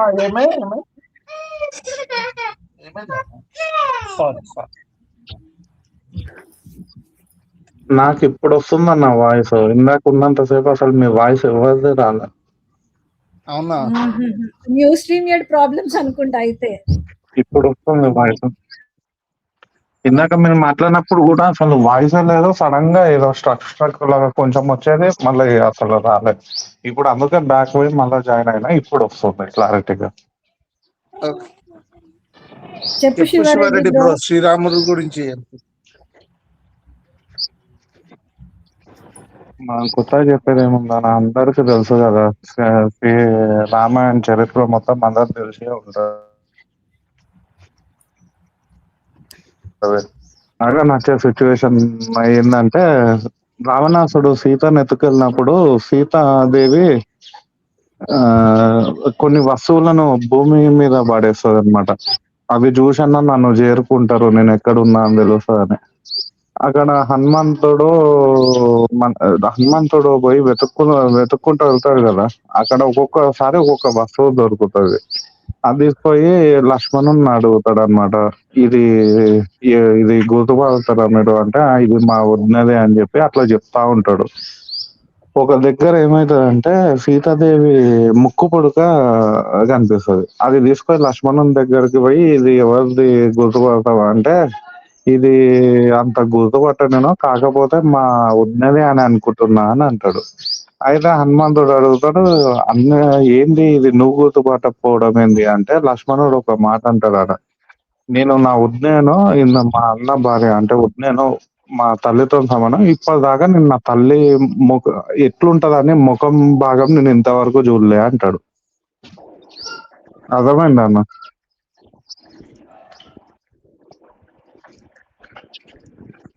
వస్తుంది శివారెడ్డి అర్థమైందా బ్రో, మీకు? వస్తుంది. ప్రకాశ్ అన్న బయట వెళ్ళిపోయినట్టున్నారు, చెప్పండి, వినిపిస్తుంది. అంటే వదినే అయితే అంత రెస్పెక్ట్ అన్నమాట మన హిందూ సాంప్రదాయం ప్రకారం. అంటే ఒక ముఖాన్ని కూడా డైరెక్ట్ చూడకుండా ఎప్పుడు ఇట్లా తల ఉంచుకొని అంత గౌరవం ఇచ్చాడు లక్ష్మణుడు. అది బాగా నచ్చుతుంది నాకు మహాభారత రామాయణంలో. అవును అవును శివారెడ్డి బ్రో, అవును, అది నిజము. లక్ష్మణుడు ఆ సీతాదేవి పాదాలు తప్ప ఎప్పుడు ఏనాడు మొహం చూసి అరగడట. అవును, అది చెప్తారు.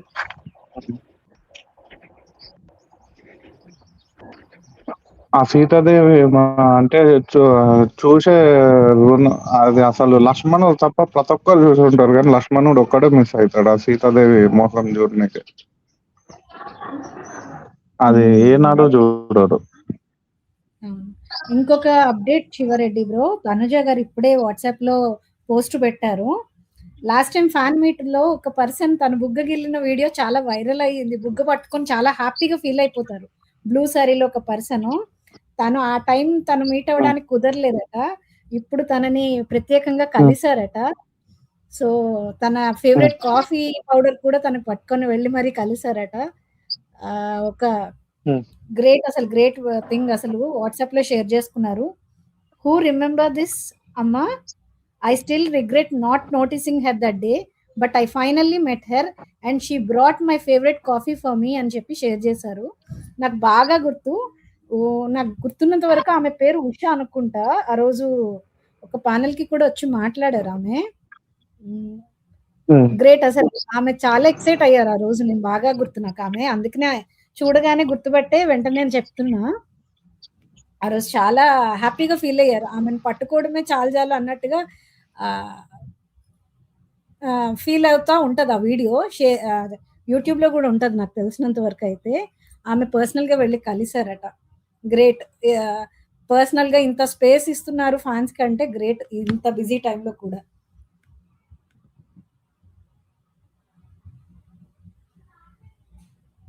చెప్పండి శివారెడ్డి బ్రో.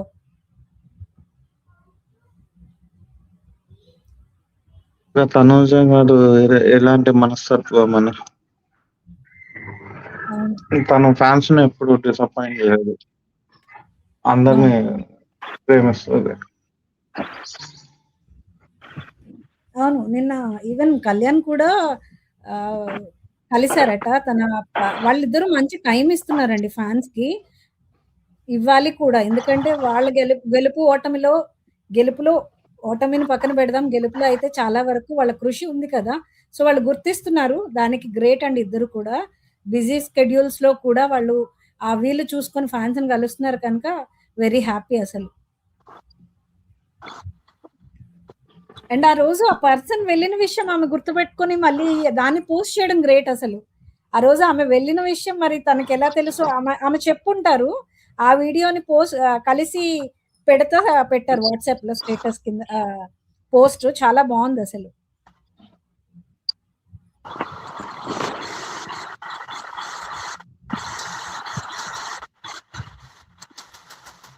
చెప్పండి శివారెడ్డి బ్రో, ఇంకేం చెప్తారు రామాయణం కోసం?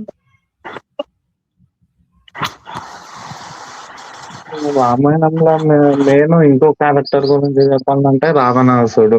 రావణాసుడికి ఎట్లా అంటే ఆ బ్రహ్మదేవునికి ఎంత తెలివి ఉందో మన రావణాసుడికి కూడా అంతే తెలివి ఉంటది. కానీ ఆ తెలివి అంటే కరెక్ట్ గా యూజ్ చేస్తే బాగుంటుండే. అంటే ఎంత తెలివి గల్లోళ్ళైనా సరే ఒక చిన్న మిస్టేక్ వాళ్ళు చేస్తే ఎలా ఉంటది అని చెప్పనికే దానికి రావణాసుడిని ఎగ్జాంపుల్ లాగా చూపించచ్చు. అవును. ఇంకొకటి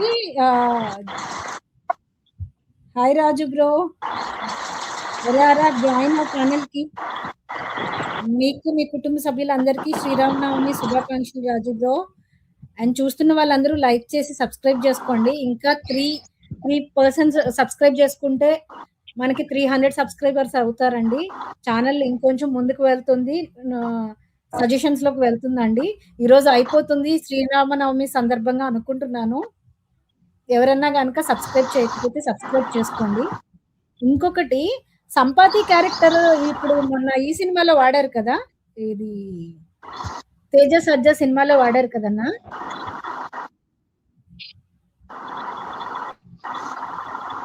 వాల్మీకి రామాయణం ప్రకారం సంపాతి పేరు రామాయణంలో ఉంది. జటాయువుని ఎప్పుడైతే రావణాసుడు వధించి వెళ్ళిపోతాడో సీతాదేవిని ఎత్తుకొని, ఈ సుగ్రీవ్ వాలి వీళ్ళందరూ కలిసి వెతుకుతున్నప్పుడు వానర సైన్యం సంపాతి వచ్చి చెప్తుందంట, రావణాసుడు సీతాదేవిని ఇటువైపుగా వెతుకుపోయాడు అన్న విషయాన్ని.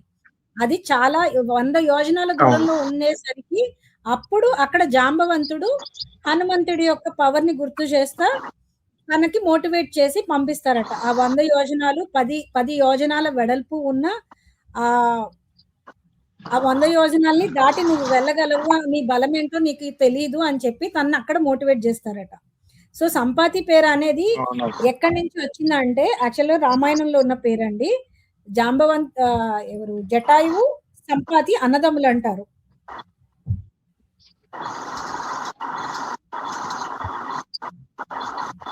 తెలుసు శివారెడ్డి అన్న ఈ విషయం నీకు? అవును, నాకు యాక్చువల్లీ సంపాతి కోసం అయితే ఈ సినిమా చూసినంత వరకు తెలీదు. తర్వాత నేను ఈ స్టోరీ తెలుసుకున్నప్పుడు నాకు తెలిసింది ఈ విషయం. సంపాతి అనే పేరు పురాణాల్లో అసలు ఎక్కడ ఉంది అన్న విషయం తెలుసుకున్నప్పుడు తెలిసింది నాకు. సంపాతి అనే పేరు ఆ రోజు వినగానే కొత్తగా అనిపించింది. అప్పుడు ఆ తర్వాత నేను తెలుసుకున్నాను ఈ విషయాన్ని. ఈ రోజుల్లో సినిమాల వల్ల చెప్పు శివారెడ్డి. కొందరికి మామూలుగా తెలుస్తుంది ఏంటంటే రామరాజ్యం నిర్మిస్తా అని చెప్పి మన అంటే మన ఇది పంపిస్తాడు కదా గుర్రాన్ని, ఎంత దూరం పోతే అంత దూరం రామరాజ్యం అవుతుందని.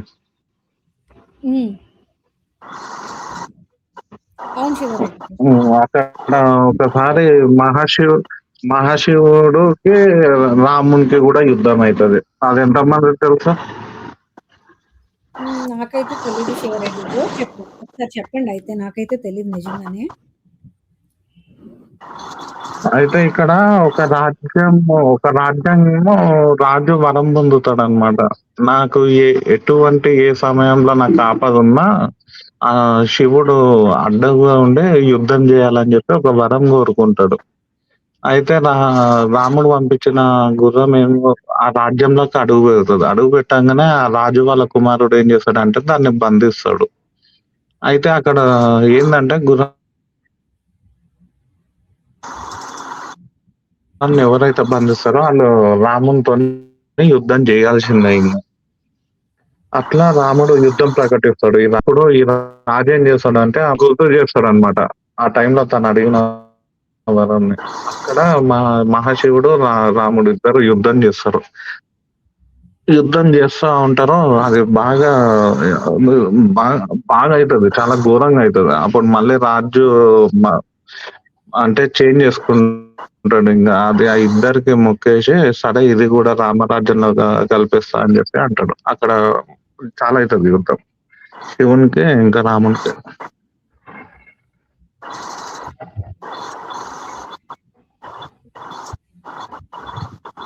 ఓకే. అయితే రామరాజ్యం రాజు అనేది పేరు అదే గుర్తు రావట్లే.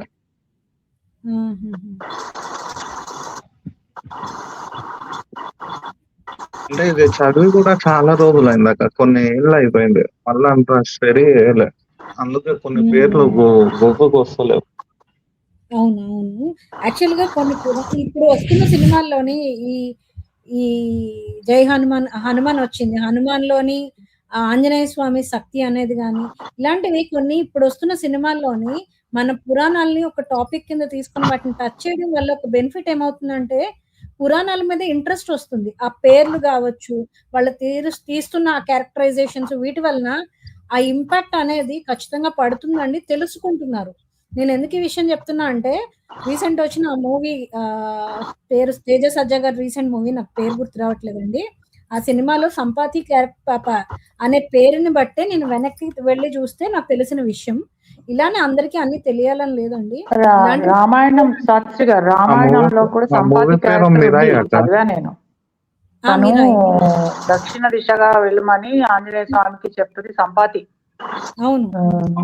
జటాయువు తమ్ముడు మీరు అన్నట్టుగా రావణాసురుడు సీతను అపహరించి తీసుకెళ్తుంటే సంపాతి చూస్తాడు. చూసి ఆంజనేయ స్వామి వెతికేటప్పుడు ఆంజనేయ స్వామికి హింట్ ఇచ్చేది సంపాతి. అవును. దక్షిణ దిశగా వెళ్ళారు అని చెప్తాడు. జటాయువు కూడా చెప్తాడు. జటాయువు రెక్కలు కట్ చేస్తాడు. రావణాసురుడు వెళ్ళేటప్పుడే జటాయువుని చూశాడని చెప్పేసి జటాయువు రెక్కలు, తన వింగ్స్ కట్ చేస్తాడు రావణాసురుడు. చచ్చిపోతాడు, జటాయువు చనిపోతాడు. అప్పుడు సంపాతి క్యారెక్టర్ రామాయణంలో ఉంది కదా. అవును. అవును పద్మ గారు. కానీ నాకు మిరాయి సినిమా చూసినప్పుడు అక్కడ విన్న పేరు వరకు అయితే నాకు నిజంగా తెలియదు ఈ విషయం. నేను మిరాయి చూడలేదు, కానీ నేను రామాయణంలో చదివాను. ఆ పేరు అనేది కొంచెం వినడానికి ఇంట్రెస్టింగ్ గా అనిపించింది. ఈ క్యారెక్టర్ అసలు ఇక్కడ ఎలా తీసుకొచ్చారు వీళ్ళు అన్న దాని దగ్గర నాకు ఈ విషయం తర్వాత తెలిసింది. అసలు ఈ క్యారెక్టర్, ఈ పేరు అనేది వీళ్ళు పెట్టారంటే ఖచ్చితంగా ఎక్కడో దగ్గర తీసుకొనే ఉంటారు ఇన్స్పిరేషన్ అనేది. ఎక్కడ ఉంది ఇన్స్పిరేషన్, రామాయణంలో ఉంది, సంపాతి పేరు ఉంది, ప్రస్తావించారు, ఉంది. నేను మిరాయి చూడలేదు, మూవీస్ ఎక్కువ చూడండి. అంటే ఇవి పిల్లలకి కొంచెం ఆ నాలెడ్జ్ అనేది వస్తుందని చెప్పి నేను కొన్ని సినిమాస్కి అయితే తీసుకెళ్తానండి. అందులో ముఖ్యంగా మొన్న ప్రహ్లాదుడి సినిమా ఒకటి వచ్చింది కదా, అది ఒకటి. నరసింహ, అది అలాంటివి చూడొచ్చు. అవి ఖచ్చితంగా తీసుకువెళ్తా ఉంటాము. వికాస్ అన్న మెసేజ్ పెట్టాడు, హరే రామ హరే రామ రామ రామ హరే హరే, హరే కృష్ణ కృష్ణ కృష్ణ హరే హరే, మళ్ళా అదే హరే రామ రామ రామ హరే హరే, హరే కృష్ణ కృష్ణ కృష్ణ హరే హరే. థ్యాంక్ యూ వికాస్ అన్న. ఎస్ అండి, ఇంత మహత్తరమైన రోజు, దయచేసి ఎవరన్నా సరే కాసేపు అన్నా దైవనామస్మరణం అనేది చెయ్యండి. ఆ పేరులో చాలా పవర్ ఉందండి. మీకు చాలా ధైర్యాన్ని ఇస్తుంది, చాలా శక్తిని ఇస్తుంది, చాలా నమ్మకాన్ని ఇస్తుంది. ఆ జై శ్రీరామ్ అనే మాటలో ఒక్క ప్రతిధ్వనిస్తుందండి. ఇంకోటి మీకు ఇంకోటి, ఇది ఆంజనేయుడు ఇంకా రాముడు యుద్ధం చేసిండ్రు, ఎందుకో తెలుసా? అవన్నీ అసలు తెలియదు. మీరు చెప్పే స్టోరీ, రాముడు ఆంజనేయుడు యుద్ధం ఉంటుందా? అది నాకు తెలియదు అసలు. అంటే ఆంజనేయుడు యుద్ధం చేయడు, కానీ రాముడు యుద్ధం చేస్తాడు ఆంజనేయుడితో. అంటే దేని వల్ల, దేనికి ఆ డిఫరెన్స్ అనేది? అది ఒకరిని, అంటే రాముడు ఆయనను చంపేయండి అని చెప్పి ఒక ఆర్డర్ పాస్ చేస్తాడు అనమాట. అయితే ఏం చేస్తాడు, పారిపోతూ మిడిల్ లో నారదుడు కనిపిస్తాడు. నారదుడు నాకుతాడు, ఇప్పుడు నాకు ఎలా, నేను ఎట్లా బయటపడాలి దీని నుంచి అని. అప్పుడు నారదుడు ఏం చేస్తాడు అంటే, పోయి అంజనాదేవి అక్కడ ఉంటది, పోయి నువ్వేం చేస్తావో తెలియదు, ఆమె నీకు అండగా ఉండేలాగా చూసుకో అని అంటాడు.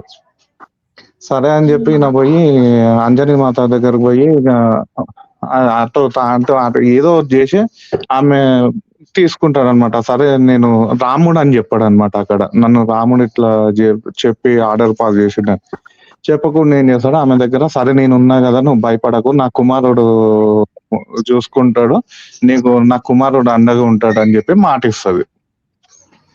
మాట ఇచ్చిన తర్వాత లాస్ట్ కి వీళ్ళందరూ వస్తారు కదా చంపనీకి.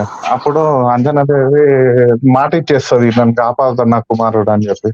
అయితే తల్లి మాట కోసం అని చెప్పి రామునికి ఎదురు వెళ్తాడు అనమాట. లేదు, నా తల్లి మాట ఇచ్చింది, నన్ను వధించనియను అని. అట్లా రాముడు కోపంగా వచ్చి ఎన్ని బాణాలు విసిరినా అది ఈయన హనుమంతుడు రామనామం జపిస్తే అది మాలలాగా ఆయన మెడలలో పడుతుంటాయి. అందుకే రామబాణం కన్నా రామనామం గొప్పది అని చెప్పి పేరు వచ్చింది. ఓకే. గ్రేట్ శివారెడ్డి గారు. యాక్చువల్లీ తెలియని ఈరోజు ఇంకొక కొత్త విషయాన్ని చెప్పారు. చాలా గ్రేట్ అసలు. అవును. ఆ జై శ్రీరామ్ అనే మాటలో చాలా పవర్ ఉంది. ఓకేనండి. అయితే ఈరోజు లైవ్‌ని ఇక్కడితో క్లోజ్ చేద్దామండి. ఈరోజు వచ్చి పార్టిసిపేట్ చేసిన అందరికీ చాలా థ్యాంక్స్ అండి. ప్రత్యేకంగా మళ్ళీ చెప్తున్నా, మీ అందరికీ, మీ కుటుంబ సభ్యులందరికీ కూడా శ్రీరామనవమి శుభాకాంక్షలు. కామెంట్స్‌లో ఉన్న వాళ్ళందరికీ కూడా అండి. అండ్ మన ఛానల్ వీక్షిస్తున్న అందరికీ కూడా లాస్ట్ ఒక మాట చెప్తాం చెప్పండి అనుకుంటున్నా. శివారెడ్డి గారు చెప్పండి. లాస్ట్ ఒక మాట, ఇది చాలా మంది తెలియకపోవచ్చు. లాస్ట్ ఒకటి చెప్తా. ఆంజనేయ స్వామి దగ్గరికి పోయినప్పుడు శ్రీ ఆంజనేయం అది దానికన్నా రామనామం చెప్పిస్తే ఇంకోటి అంజని పుత్ర వీరాంజనేయ నమః అని. ఇది ఈ మాట అంటే ఆ మాటకు అంటే హనుమంతుడు కదిలిపోతాడు అనమాట. అంజని పుత్ర వీరాంజనేయాయ నమః అని ఎక్కువ శాతం అది అంటారు, లేదా జై శ్రీరామ్ అని చెప్పి హనుమంతుడికి. ఈ రెండే హనుమంతునికి నచ్చే నామాలు. ఇంకోటి శనీశ్వరం దగ్గరికి పోయినప్పుడు చాలా మంది ఏం చేస్తారంటే శనీశ్వరాయ నమః అని చెప్పి ఇట్లా చుట్టూ తిరిగేస్తాడు. అది కాదు, శనీశ్వరం దగ్గర పోయినప్పుడు మీరు చేయాల్సింది ఏంటంటే ఛాయ పుత్ర శనీశ్వరాయ నమః అని చెప్పి పూజ చేయాలి. ఎందుకంటే శనీశ్వరుడు తన తల్లిని విపరీతమైన ప్రేమ ఉంటది. తన తల్లి పేరు ఎవరైతే తలుసుకుంటారో వాళ్ళను ఆ శనిదేవుడు దూరం అయిపోతాడు అనమాట. ఆ శని అనేది ఉండనియ్యాడు, పక్కదారి వెళ్ళిపోతుంది. అందుకే మీరు శనీశ్వరునికి పూజ చేసినప్పుడు ఛాయాపుత్ర శనీశ్వరాయ నమః అని పూజ చేయండి, అంతే. Great great Sivareddy bro. 2 మంచి విషయాలతో క్లోజ్ చేస్తున్నాము ఈరోజు ని. శివారెడ్డి బ్రో చెప్పింది పాటించండి. ఆంజనేయ స్వామి దగ్గరికి వెళ్ళినప్పుడు ఆంజనేయ మాత పేరును గాని, రాముల వారి పేరును గాని పఠించండి. ఆయన శక్తి, ఆయన తోడు నీడ మీతో ఉంటాయండి. అలానే రాముల వారిది కూడా. అలాగనే శనీశ్వరుని దగ్గరికి వెళ్ళినప్పుడు ఛాయామాత పేరు స్మరించండి. ఆయన యొక్క ఆ దోషాలు అనేవి మీకు తొలగిపోతాయండి. ఈ 2 పట్టించండి. Thank you Shiva Reddy bro. మంచి విషయాలు చెప్పారు. అండ్ ప్యానెల్ క్లోజ్ చేస్తున్నాం. పద్మ గారు ఏమన్నా పాట పాడతారా? శ్రీరామనవమి రోజున ఏమన్నా పాటతో క్లోజ్ చేద్దామా? చేసేసేయండి. పాడాను కదా స్టార్టింగ్. ఓకే. అంటే ఏమైనా క్లోజింగ్ ఇంకేమైనా పాట పాడతారేమో అని. ఓకే. తరుణి ఏమైనా చెప్తావా? లేదు. ఓకే నాన్న. అయితే ఓకే. థ్యాంక్ యూ అండి. మళ్ళీ చెప్తున్నాను, మీకు, మీ కుటుంబ సభ్యులందరికీ శ్రీరామనవమి శుభాకాంక్షలు. అలానే ఆ దేవదేవుడు ఆశీస్సులు ఎప్పుడు మీతో, మీ కుటుంబానికి ఉండాలండి. థ్యాంక్ యూ సో మచ్ అండి. అందరికీ bye. Bye bye Siva Reddy bro. Bye Padma గారు. బాయ్ తరుణి. బాయ్ అండి. బాయ్ అందరికీ. బాయ్.